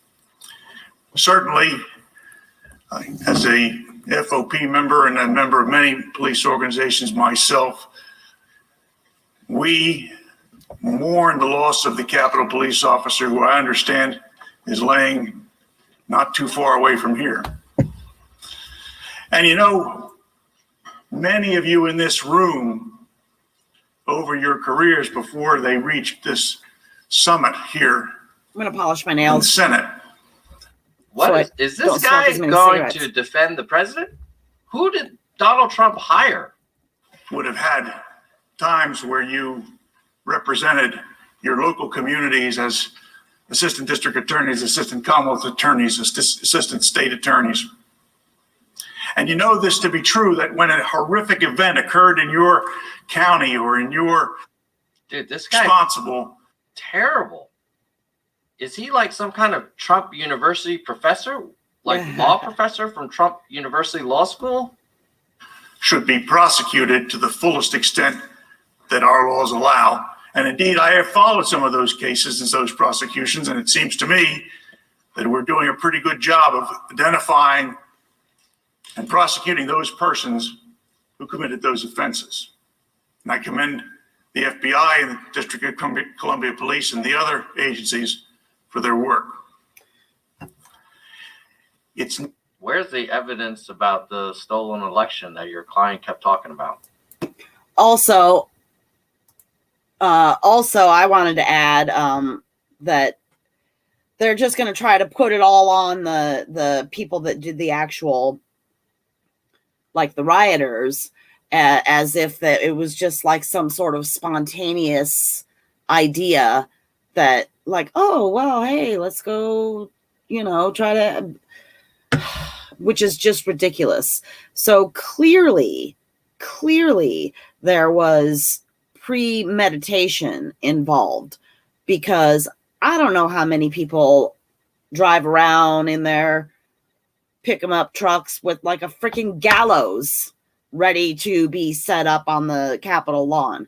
I mean, how many hangmen do we really have driving around that just happen to have one? Oh, hey, I just showed up at the party. I happen to have this torture tool and execution, Can I come to the party? So I'm sorry. That just whatever. All right, here we go. Thing. It comes over you without your ability to stop it. The desire for retribution. Who caused this awful thing? How do we make them pay? We recognize in the law, and I know many. Yes, there should be accountability. Exactly. Yes, this guy makes sense. Many of you are lawyers, probably lawyers. Some of you, I've been a lawyer 35 years, longer than me. Many longer than me, probably. And we know we have a specific body of law that deals with passion and rage, blinding logic and reason. That's the difference between manslaughter and murder. Manslaughter is the killing of a human being upon sudden and intense provocation. But murder is done with cold blood and reflective thought. We are so understanding of the concept that people's minds can be overpowered with emotion where logic does not immediately kick in. What is the legal argument? Are you going to say that the election was stolen and therefore the riot was justified? Or are you saying there was no riot? What's the argument? That we have recognized examples that otherwise would be hearsay and said that no, when you're driving down the street and you look over at your wife and you say, hey, you know what? That guy's about to drive through the red light and kill that person. Your wife can testify to what you said, because even though it's technically hearsay, is an exception because it's the event living through the person. Why? No opportunity for reflective thought. There's all sorts of examples that we recognize in the law. I don't even know what he's talking about either. I'm with you, Tom. I don't know. Like a terrible college professor that probably maybe should have retired a long time ago. Or like some distant uncle that's just rambling on. But immediately desire retribution. Immediately recognize in the law that people can be overcome by events. Spy hunter saying, no, man, this is part of his use this strategy. on All right, waves. okay, maybe it's part of his when you're strategy. making, Sorry, my husband's in here, guys. Go ahead. oh, sorry. No, that's okay. And you know, I don't think he knew what he was about to say next. Say the table Oh no, this is painful. senators of the United States, I see. they're not ordinary people. Anyway, I got that.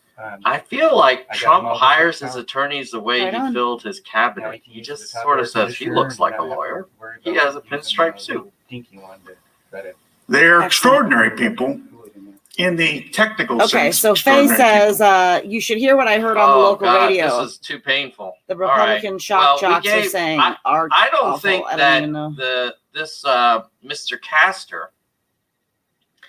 I'm quite disappointed. I don't think they're going to present their evidence of the great stolen election, which I thought was the whole point of this problem, this whole case, was that there was this like what was that? Sidney Powell and Rudy Giuliani said they had bombshell evidence, and here you are with the whole country watching, and you get this guy to ramble on. Like, seriously, Donald? Is that the best people?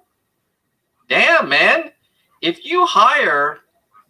this is how you hire for your own impeachment defense, how the hell did you hire for your cabinet? Who are those people that you brought? How did you decide like Rick Perry should be like heading up energy, or Betsy DeVos should be heading up education? Like, did you even interview them? All right, now I am quite sure not. There was probably an exchange of money in there somehow or another. Betsy friggin' DeVos, nasty old wench. All right, well, I'm enjoying watching Tom. If I'm going to keep going because we're about halfway through, so we might as well keep watching this. Oh wait. Okay, so Stacey Abrams. Okay, so Faye is still chatting with me. Thank you, Faye. I think that it's pretty different because she did not go the extra step of saying she was going to walk with them to some specific location and do any kind of violence to stop the counting. Yeah. I mean, he said those words. Trump said, we're going to walk down Pennsylvania Avenue. I love Pennsylvania Avenue. And we're going to walk there and I'll be there with you. And we're going to go to the Capitol and blah, blah, blah, blah, blah. We all know. So that is very, very different. You are right. I agree with you. All right. I've got 7 minutes before Mrs. Nerd is going to kick my butt because I promised her I would, of course, be present for dinner. So one thing I want to do before I wrap is, shoot. See, you see the dilemma I'm in right now. You know I'm enjoying this conversation, fellas and ladies and nerds, all of you. All right, let's just get moving. All right, two things. One is I want to show you a quick update on my other project, which is the ofthepeople.us. So some of the people running for local office. Oh, there's some new profiles. I love it.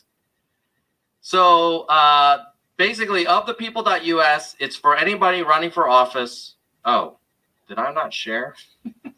Hold on. Share this button. There we go. All right. So ofthepeople.us, basically, it's for people who are running for local office to be discovered by people like you who want to support them. And you can see here, we just added the ability to add tags, which is super cool. So if you say, hey, I want to find a candidate that's for, let's say, BLM, you'd be like, boom. Oh, and it works. Thank you, Sam and Ian, our engineers. I can uncheck it, bam, and I get all of them again. I can check multiple. Like say, oh, I want to see people who went to Bowdoin College. Boom, that would be moi. I'm not running for office, but I was testing the software. And then you can click on the person, in this case, Allie, and you can see a little bit more about them. Obviously, the embedded YouTube video, there's a bug there, but I'll. Okay. Well, let's go back and see if they are back in yet. What's going on here? Said on the night of this attack. Senator Tuberville, or I should say Coach Tuberville, this is Rudy Giuliani, President's lawyer. I'm calling you because I want to discuss with you how they're trying to rush this hearing and how we need you, our Republican friends, to try to just slow it down. This was the singular focus of Donald Trump during this bloody, violent attack on the Capitol, stopping the certification. As I mentioned, I was a trial lawyer for 16 years. Sometimes you have to ask a jury to use reasonable inferences to piece together a defendant's state of mind. We don't have to do this here. While our country was violently attacked by an armed mob, President Trump not only refused to stop the attack or even address the attack at all, he made clear his focus was the same goal of the attackers he had incited: to stop the certification process and prevent the peaceful transition of power. The only action we know that he took an hour into this attack was to call Senator Tuberville to ask him to delay the certification. This is as clear evidence as I have ever seen of what Donald Trump really cared about that day. Now look, the certification process, as we all know, includes debate and objections. Some of us disagreed, but we came here on January 6th to formally administer the certification process pursuant to our constitutional duties. And at the end of it, Congress certified the results to ensure that we continue to be a country with leaders who are elected by the people for the people. Donald Trump's objection to the certification are not on trial.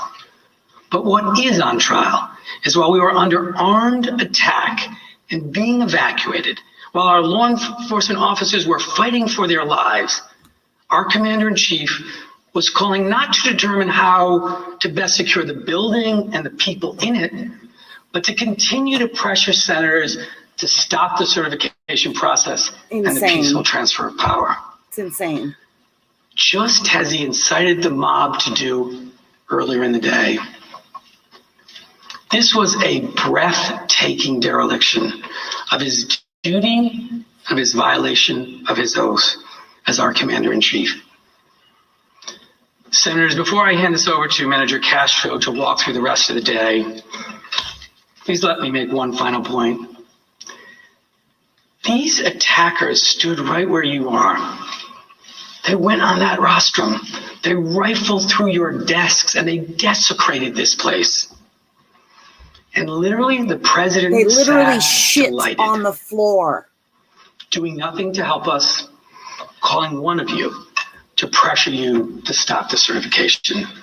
It can't be, but the commander-in-chief can incite a lawless, bloody insurrection and then utterly fail in his duty as commander-in-chief to defend us from the attack, to defend our law enforcement officers from that attack, and just get away with it. Donald Trump abdicated his duty to us all. We have to make this right, and you can make it right.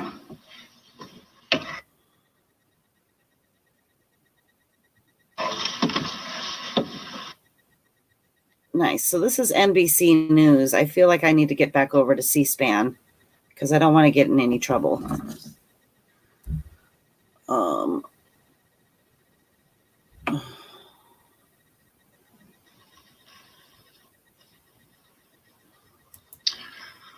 My fellow manager, David Cicilline, showed you what President Trump did and did not do in those. Okay, sorry guys, I have to switch to the C-SPAN. And as you saw, Vice President Mike Pence and his family even had to be evacuated for their safety. Now, you'll recall Donald Trump had made Vice President Pence a target. He attacked the vice president at the rallies, in speeches, and on Twitter. And during President Trump's speech that morning of the attack, he ramped it up again after privately pressuring Mike Pence in front of thousands in the crowd. He called Mike Pence out 11 times, including saying, quote, "Mike Pence, I hope you're going to stand up for the good of our Constitution and for the good of your country. And if you're not, I'm going to be disappointed in you. I will tell you right now." And this was the crowd's response to Donald Trump's days of relentless attacks on his own vice president.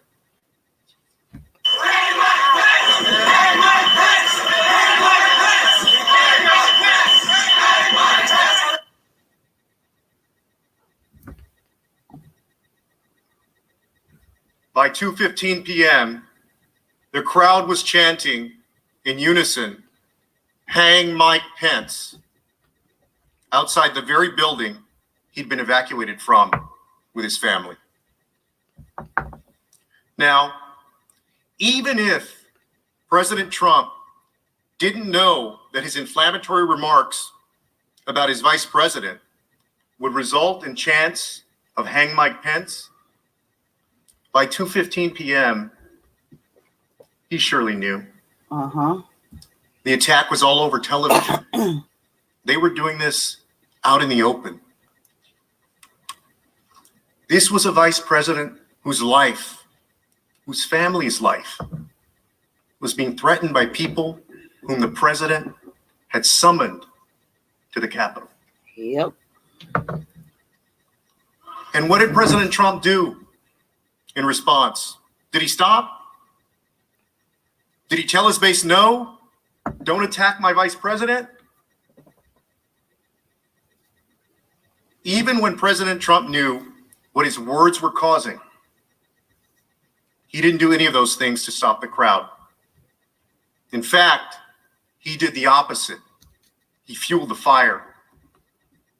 At 2:24 p.m., he tweeted, quote, "Mike Pence didn't have the courage to do what should have been done to protect our country and our Constitution. USA demands the truth." Over an hour and a half into the attack, and this is what he tweeted. Yep. And he still, even at this point, did not acknowledge the attack on the Capitol, let alone condemn it. Instead, he further incites the mob against his own vice president, whose life was being threatened. Well, some of you may say, well, who was paying attention anyway? Well, that mob was paying attention. Mm-hmm. Mike Pence didn't have the courage to do what should have been done to protect our country and our Constitution, giving states a chance to certify a corrected set of facts, not the fraudulent or inaccurate ones which they were asked to previously certify. U.S. demands the truth. Mike Pence is great. Mike Pence is a bitch. Mike Pence is a bitch. Can I speak to Pelosi? Yeah, we're coming, bitch. Oh, Mike Pence, we're coming for you too, fucking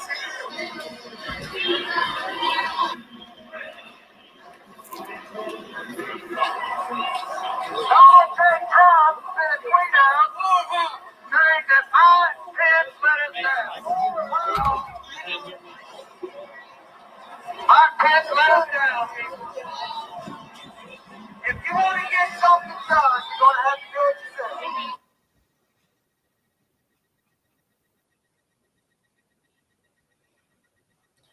The insurgents amplified President Trump's tweet attacking the vice president with a bullhorn. They were paying attention. And they also followed instructions.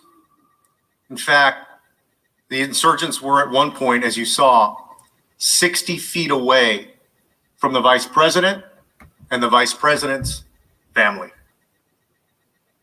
Some of these insurgents were heard saying, quote, that they hope to find Vice President Mike Pence and execute him by hanging him from a Capitol Hill tree as a traitor.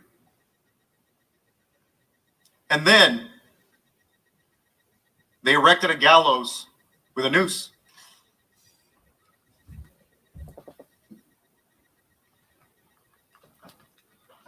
This is what Donald Trump incited. Please take a close look at that picture. It harkens back to our nation's worst history of lynching. A president's words have the power to move people to action. These were the results.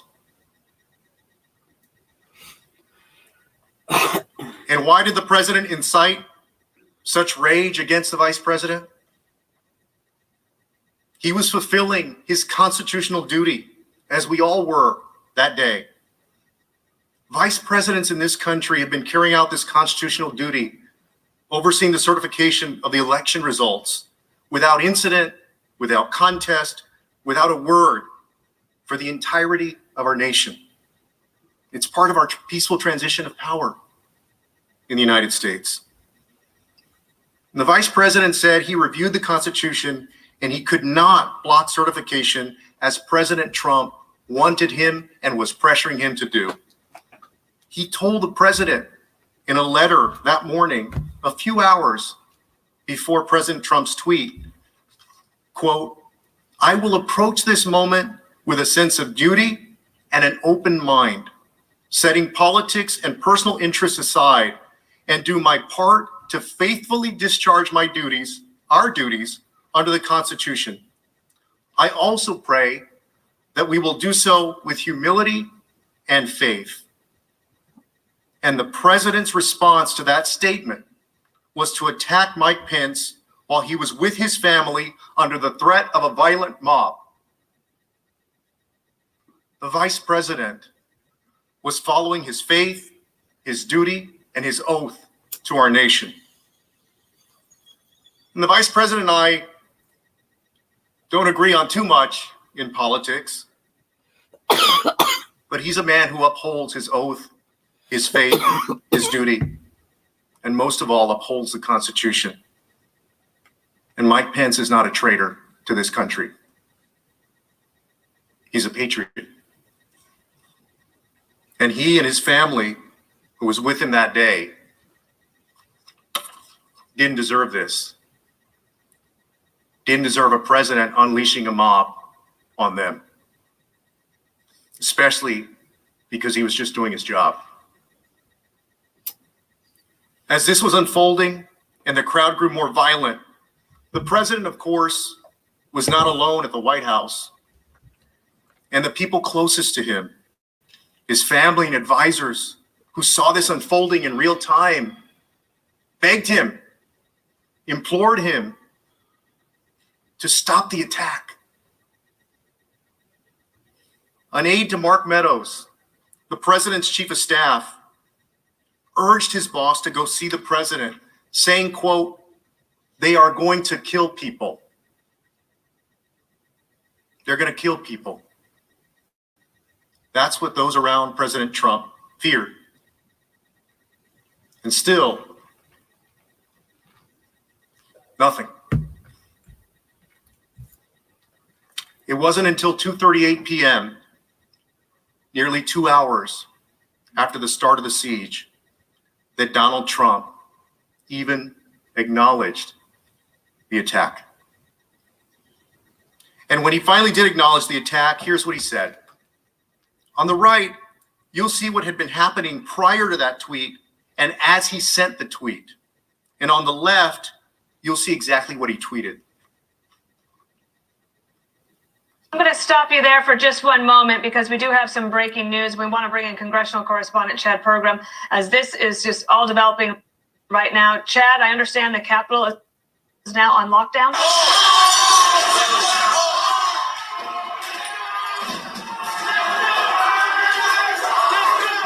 definitely fired up. The chant, by the way, I heard the most today was "Fight for Trump," and that's clearly what many of them feel they're doing.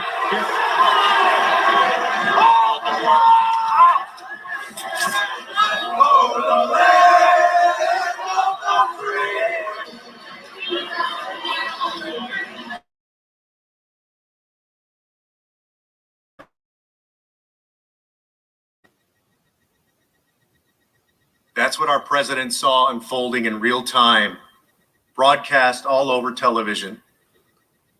And this is what he tweeted at 2:38 p.m. Quote, "Please support our Capitol Police and law enforcement. They're truly on the side of our country. Stay peaceful." And much has been made of the fact that in this tweet, he says, "Stay peaceful." Senators, stay peaceful? Think about that for a second. These folks were not peaceful.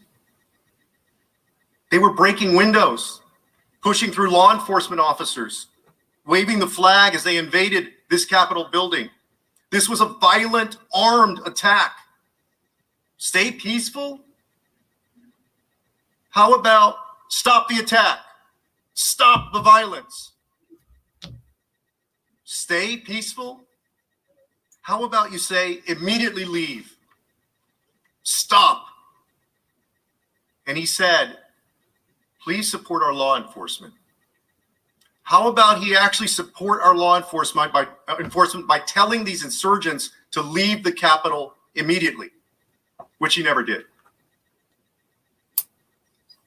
He didn't. Because the truth is, he didn't want it to stop. He wanted them to stay and to stop the certification. And his failure had grave and deadly consequences. By 2:45 p.m., the warnings were tragically proven correct. Ashley Babbitt was shot by an officer as she tried to break through a glass door to reach the speaker's lobby. At this point, the pleas to Donald Trump, publicly and privately, grew even more desperate. At 2:54 p.m., Alyssa Farah, a former strategic communications director, begged the president, quote, condemn this now. You're the only one they will listen to for our country. Mick Mulvaney, the president's former chief of staff, his right-hand man at one point, tweeted at 3:01, the president's tweet is not enough. He can stop this now and needs to do exactly that. Tell these folks to go home. He can stop this now. Tell these folks to go home. At 3:06 p.m., Rep. McCarthy appeared on Fox News. Here's what he said. I could not be sadder or more disappointed with the way our country looks at this very moment. People are getting hurt. Anyone involved in this, if you're hearing me, hearing very loud and clear, this is not the American way. He's saying on Fox News, which the president watches, this is not the American way. Stop the attack. Representative Gallagher at 3:11 p.m., while secured in his own office, posted a video to Twitter. Mr. President, you have got to stop this. You are the only person who can call this off. Call it off. And then, when the president didn't answer his pleas on Twitter, Representative Gallagher went on live television. I mean, this is insane. I mean, I've not seen anything like this since I deployed to Iraq in 2007 and 2008. I mean, this is America, and this is what's happening right now. The president needs to call it off. Like, call it off. Call it off. Representative Gallagher, you see there, said he'd not seen anything like this since he was deployed in Iraq. The message around the president was clear from everyone. You need to call this off. Stop it. But does he? No. His next tweet was not until about 3:13 p.m. Once again, it's important to consider what was happening between Donald Trump's 2:38 p.m. tweet and his next tweet at 3:13 p.m. You'll see footage from the attack during that time on the right and Donald Trump's tweet on the left. We've been informed that protesters have penetrated the Capitol. This is my fucking building. Hey, we got a fucking attitude problem over here. Tell you, the sentiment in the streets is really getting to a different level. And this is spinning out of control. This is turning violent. This is getting dangerous. America got one idea. Don't touch me, dog. Oh!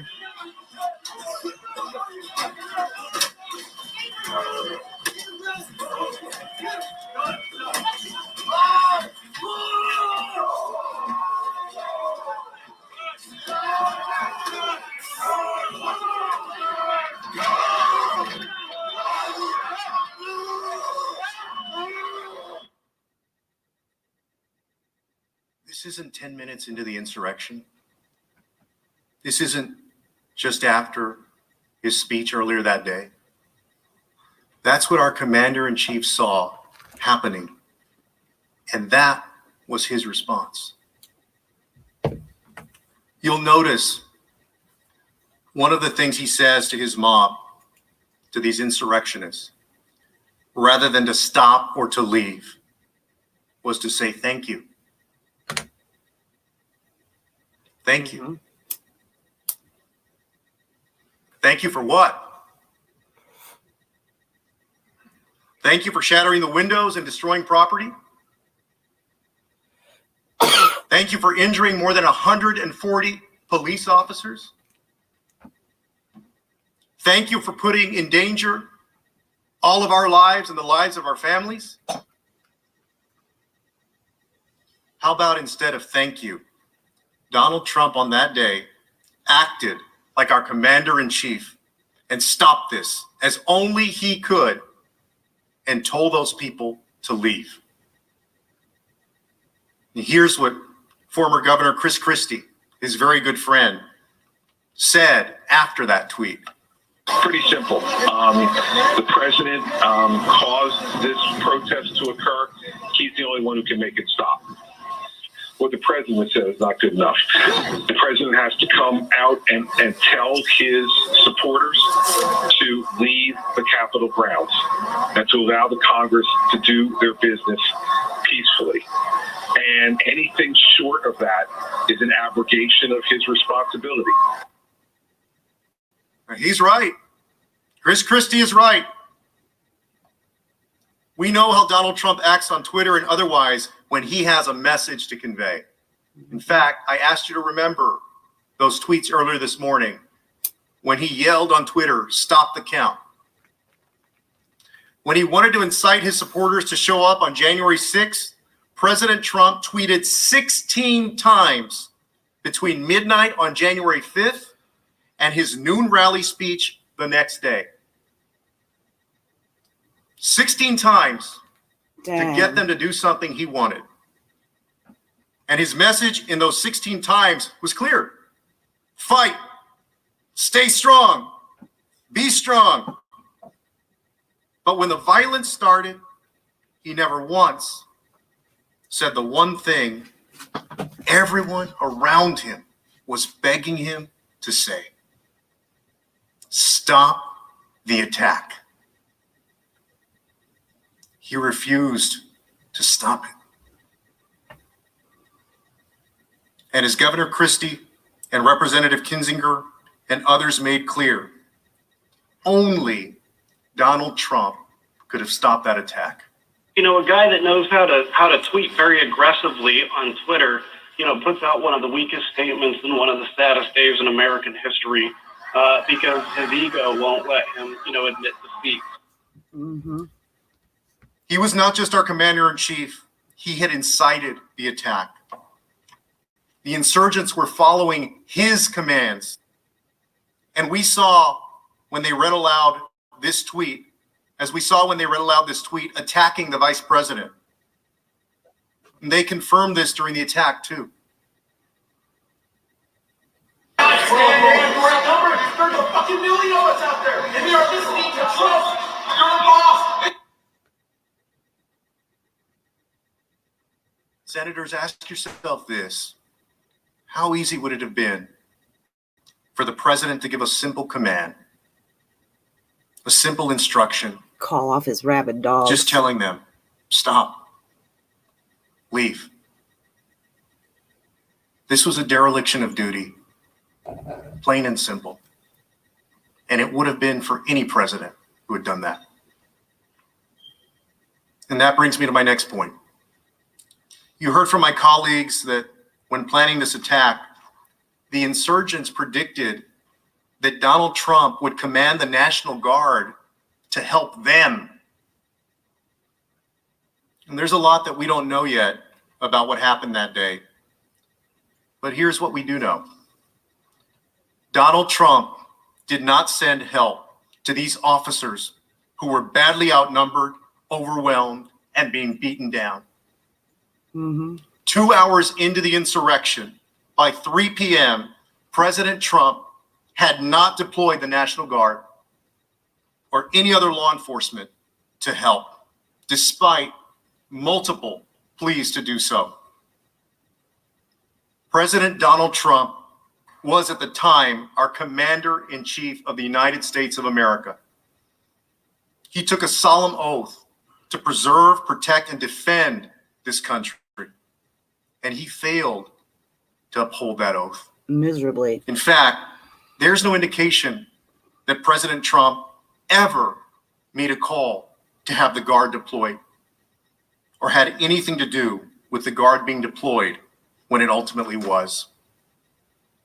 And shortly after 3:04 p.m., the acting defense secretary announced that the Guard had been activated and listed the people he spoke with prior to this activation, including Vice President Mike Pence, Speaker Pelosi, Leader McConnell, Senator Schumer, and Representative Hoyer. But that list did not include the president. This omission of his name was reportedly not accidental. According to reports, quote, Trump initially rebuffed requests to mobilize the National Guard and required interference by other officials, including his own White House counsel. And later, quote, as a mob of Trump supporters breached police barricades and seized the Capitol, Trump reportedly was, quote, disengaged in discussions with Pentagon leaders about deploying the National Guard to aid the overwhelmed U.S. Capitol Police. President Trump was reportedly, and I quote, completely, totally out of it. He made no attempt to reach the National Guard. And it was Vice President Pence, still under the threat for his life, who reportedly spoke to the Guard. President Trump's conduct confirms this too. At no point on January 6th did Donald Trump even reference the National Guard. The only thing that we heard connecting the president to the Guard was from his press secretary, who tweeted about the Guard being deployed at the president's direction over half an hour later at 3:36 p.m. And we have seen what Donald Trump does when he tries to take credit for something. And yet, even when the National Guard was finally deployed, he didn't even acknowledge it. In fact, he didn't say a word about the National Guard the entire day. Think about that. What a horrible person. The bloodiest attack we've seen on our Capitol since 1812. And our president couldn't be bothered to even mention that help was on its way. These insurgents had been attacking our government for over 4 hours by that point. And we may have been the target, but it was the brave men and women who protect our Capitol who were out there combating thousands of armed insurgents in a fight for their lives. And that's who Donald Trump left entirely.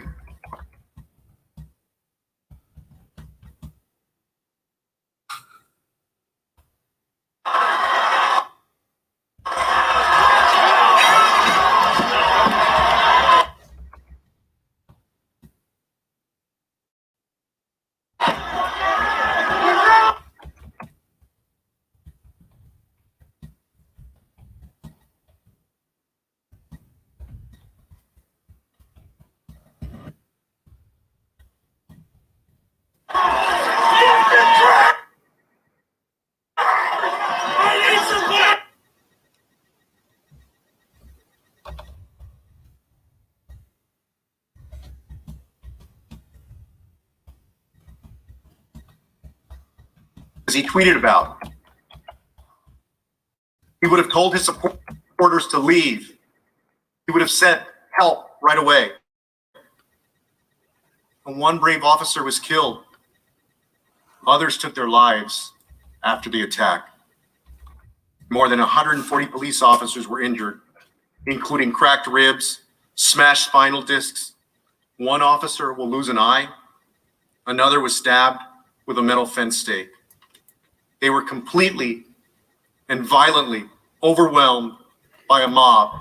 Yeah, that's him gouging the eyes out And there. our commander-in-chief, President Trump, refused to send it. Senators, Unbelievable. you've seen all the evidence so far, and this is clear. On January 6th, President Trump left everyone in this Capitol for dead. For the next hour, after President Trump's 3 p.m. tweet, he still did nothing. Not until 4:17 p.m., over 3.5 hours after the violence started, did our president send a message finally asking the insurgents to go home. On the right, you'll see what happened that day in the hours leading up to his pre-recorded video. On the left, you'll see his message. Let's watch. I know your pain. I know you're hurt. We had an election that was stolen from us. It was a landslide election, and everyone knows it, especially the other side. But you have to go home now. We have to have peace. We have to have law and order. We have to respect our great people in law and order. We don't want anybody hurt. It's a very tough period of time. There's never been a time like this where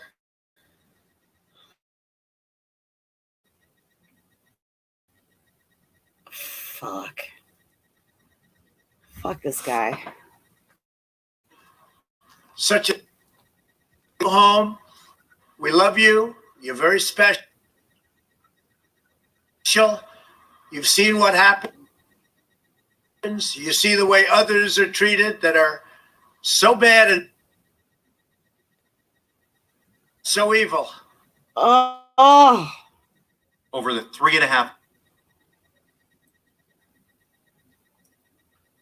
hours after it started.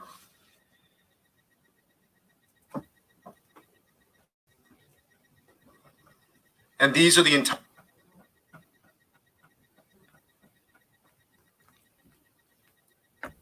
what you did to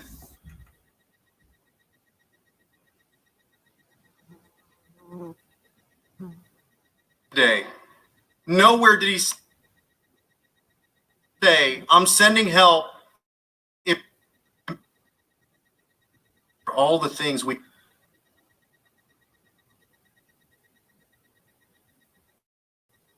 witnessed, even after all of that carnage, he goes out and tells the same big lie. The same big lie that enraged and incited the attack. He should go to prison. He repeated this while the attack was ongoing and while we were still under threat. And here's what else he said. Go home in peace. We love you. You're very special. Senators, you were here. You saw this with your own eyes. You faced that danger.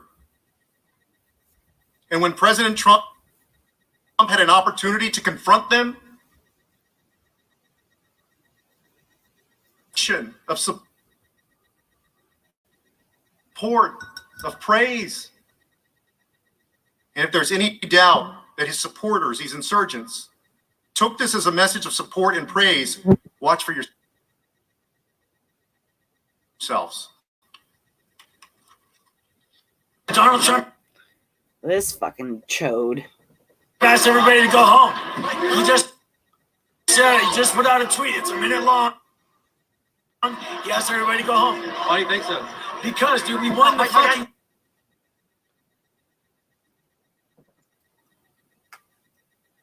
What a douche.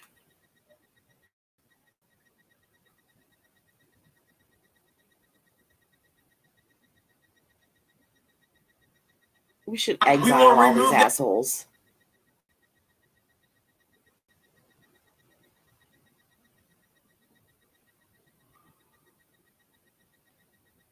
Put them all like on an isolated island.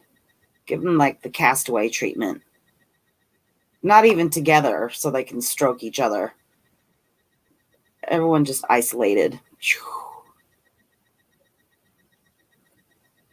Far away from other humans.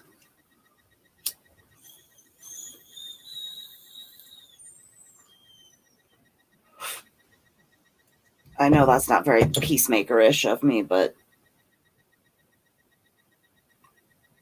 not everybody deserves to be part of society if this is how they're going to be. God dang internet. That's not a... Gosh dang it. As to whether he had incited this,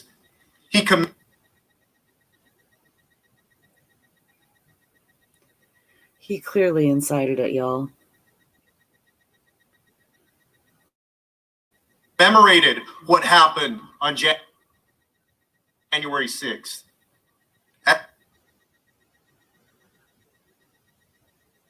I hope it's not pausing on the other end. Day forever.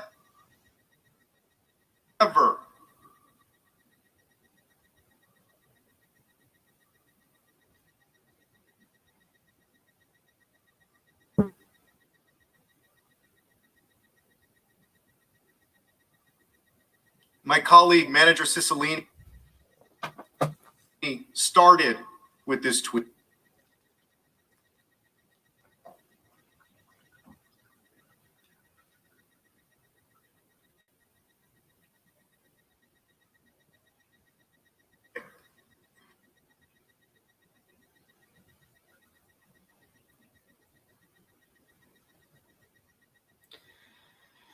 I'd love to be a fly on the wall watching the Trump clan watch this together, because you know that they are. Somewhere tweets, they're watching it together. And a pre-recorded video. On the day of the most bloody insurrection we faced in generations, our commander-in-chief, who's known for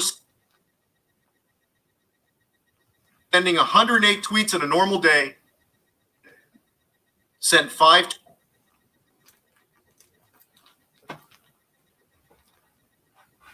Despite all the people we know who begged him to preserve, protect, and defend. That was our commander-in-chief's response. He began what a disgrace. The day with, quote, "Our country has had enough. We will, of course, each of us remember that day forever, but not in the way that President Trump intended. Not because of the actions of these violent, unpatriotic insurrectionists.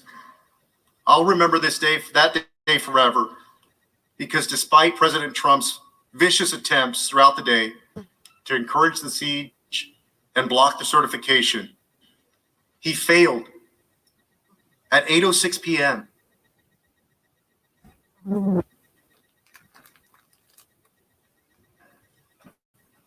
The Senate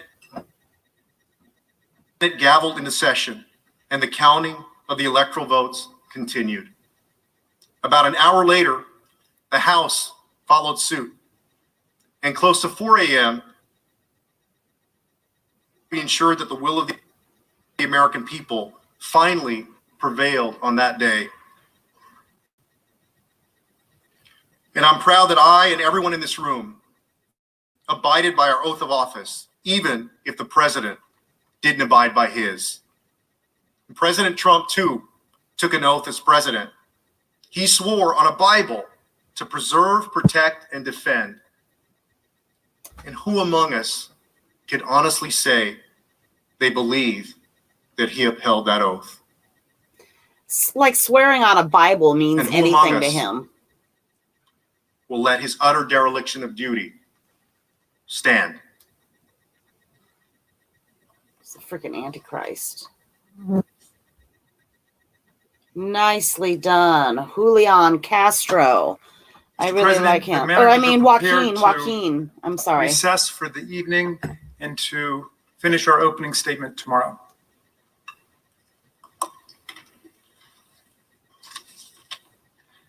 Mr. President. Mr. President. Majority leaders. Pursuant to Impeachment Rule 16, I make a motion. Statements were attributed to me moments ago by the House impeachment managers. Statements relating to the content of conversations between a phone call involving President Trump and Senator Tuberville were not made by me. They're not accurate, and they're contrary to fact. I move pursuant to Rule 16 that they be stricken from the record.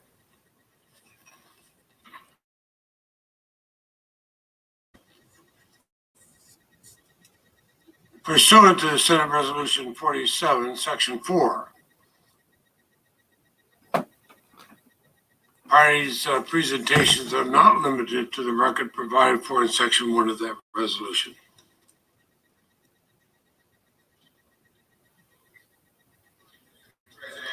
Senator, I appeal the ruling of the chair.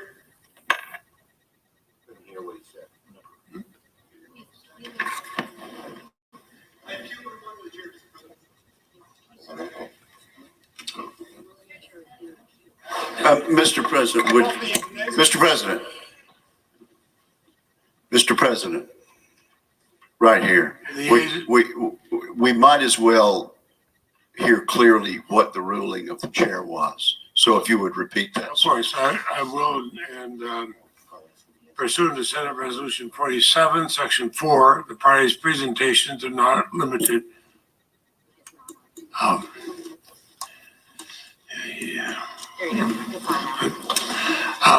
Pursuant to Senate Resolution 47, Section 4, parties' presentations are not limited to the record provided for in Section 1 of that resolution.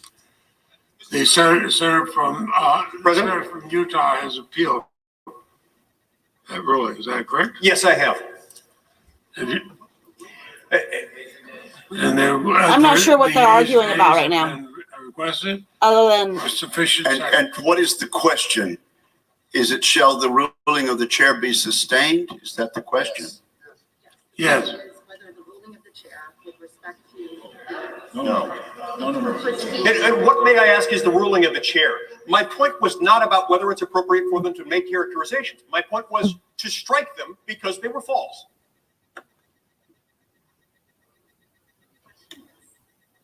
Whether the ruling of the chair that Senate Resolution 47 applies to this situation is correct.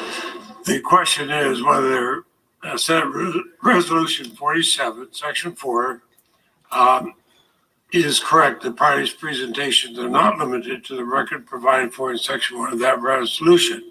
Mr. President, that is not my motion. You've ruled on a motion. You've ruled on something that was not what I moved. What I asked was, statements were attributed to me repeatedly, as to which I have personal knowledge because I am the source.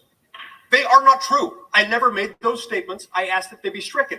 This has nothing to do with whether or not they're based on depositions, which they're not. It's simply based on the fact that I'm the witness. I'm the only witness. Those statements are not true, and I ask that you strike them. President. Well, this is interesting. Mr. President. The Senate will vote on the appeal of the ruling of the chair that this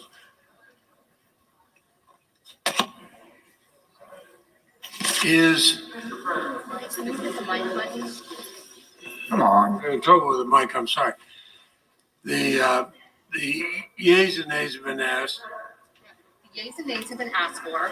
The yeas and nays have been requested. Let him explain. Please let him explain, Mr. President. Why is it false? What was not false? What was false about it? Mr. President, I ask unanimous consent to answer the senator's question. Is not in order under Senate Resolution 47, Section 4. Party's presentation not limited to the record provided for in section 1 of that resolution. I cannot wait till we don't have so many old people that I can't even understand what the hell he's saying. He's befuddled and confused. He doesn't even know what the fuck he's saying. Like, these people are too old. Ms. Baldwin, Mr. Barrasso, Mr. Bennett. Wait, point of clarification. Point. What are they voting on? What is the question?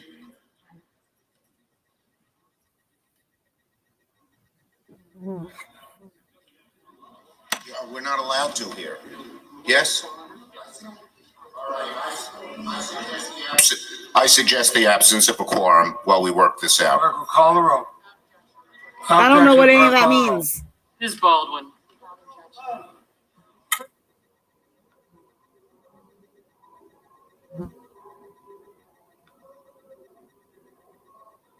Maybe the absence of a quorum means. Mr. Barrasso.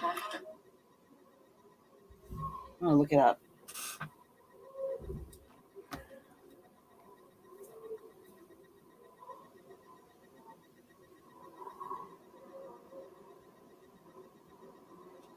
What does absence of a quorum mean?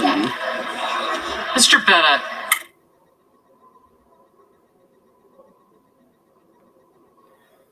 Okay, so I'm going to mute this so I can read what this says here.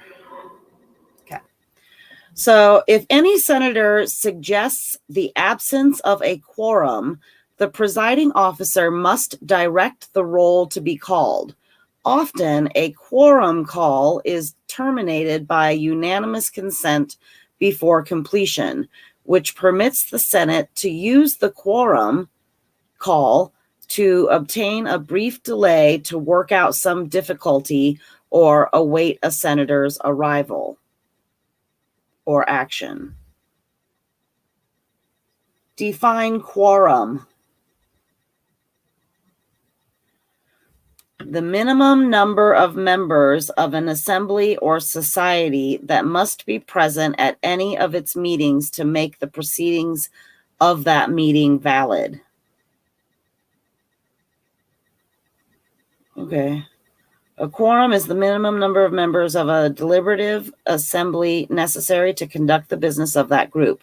According to Robert's Rules of Order, newly revised, the requirement for a quorum is protection against totally unrepresentative action in the name of the body by an unduly small number of persons.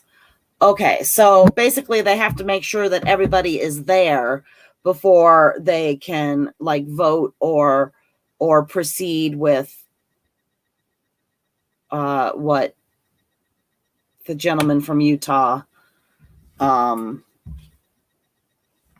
was requesting to be stricken. So they have to vote on it, but before they can vote on it, they have to make sure that everybody is there. Or at least the minimum number of people, so then the votes won't be skewed. So, okay, I get it. All right, let's turn this back on. I think I get it. If I'm wrong and the one person that is watching knows better, feel free to correct me. So I watch a lot of C-SPAN, actually. I find all of this stuff rather fascinating.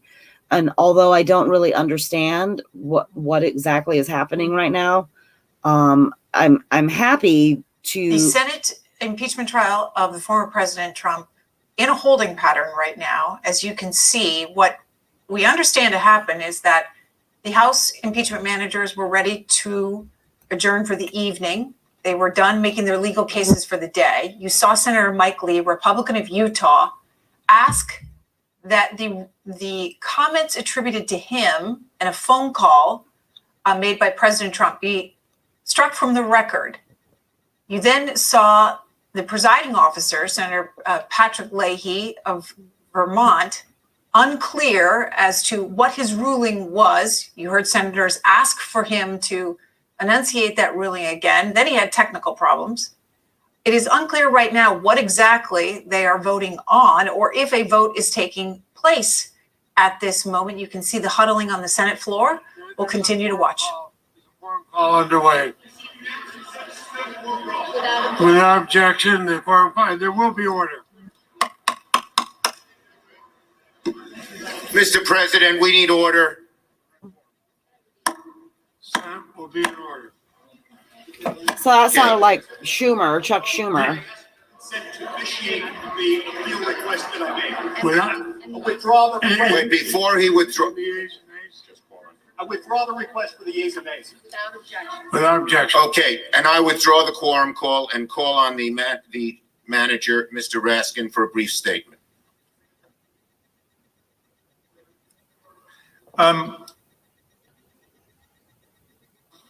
The impeachment manager, Mr. Cicilline, correctly and accurately quoted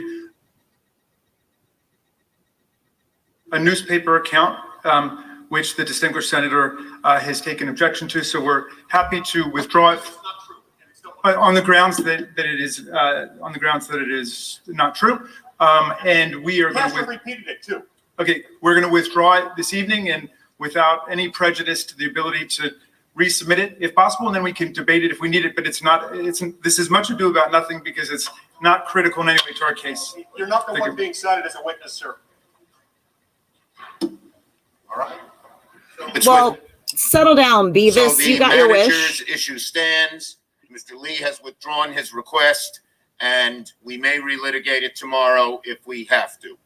I now ask unanimous consent. The trial adjourn until 12 noon tomorrow, Thursday, February 11th, and this also constitute the adjournment of the Senate. The objection without objection. So ordered. Senate stands adjourned.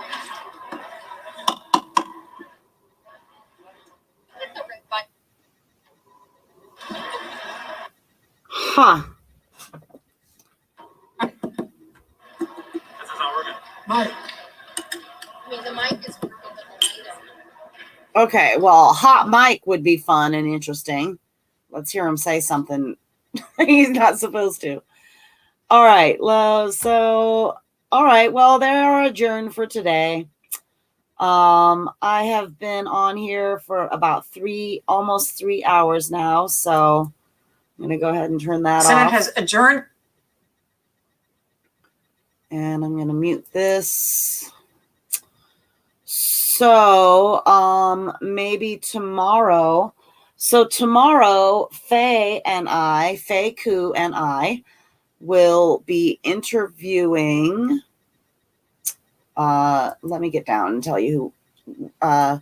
We have a podcast scheduled for tomorrow at 3:00 my time, which is what are we, Mountain Standard Time? I don't know, 3:00 Arizona time. You guys can figure it out. Time zones mess me up. And we are going to interview, hold on, I got to jump over to Facebook and look.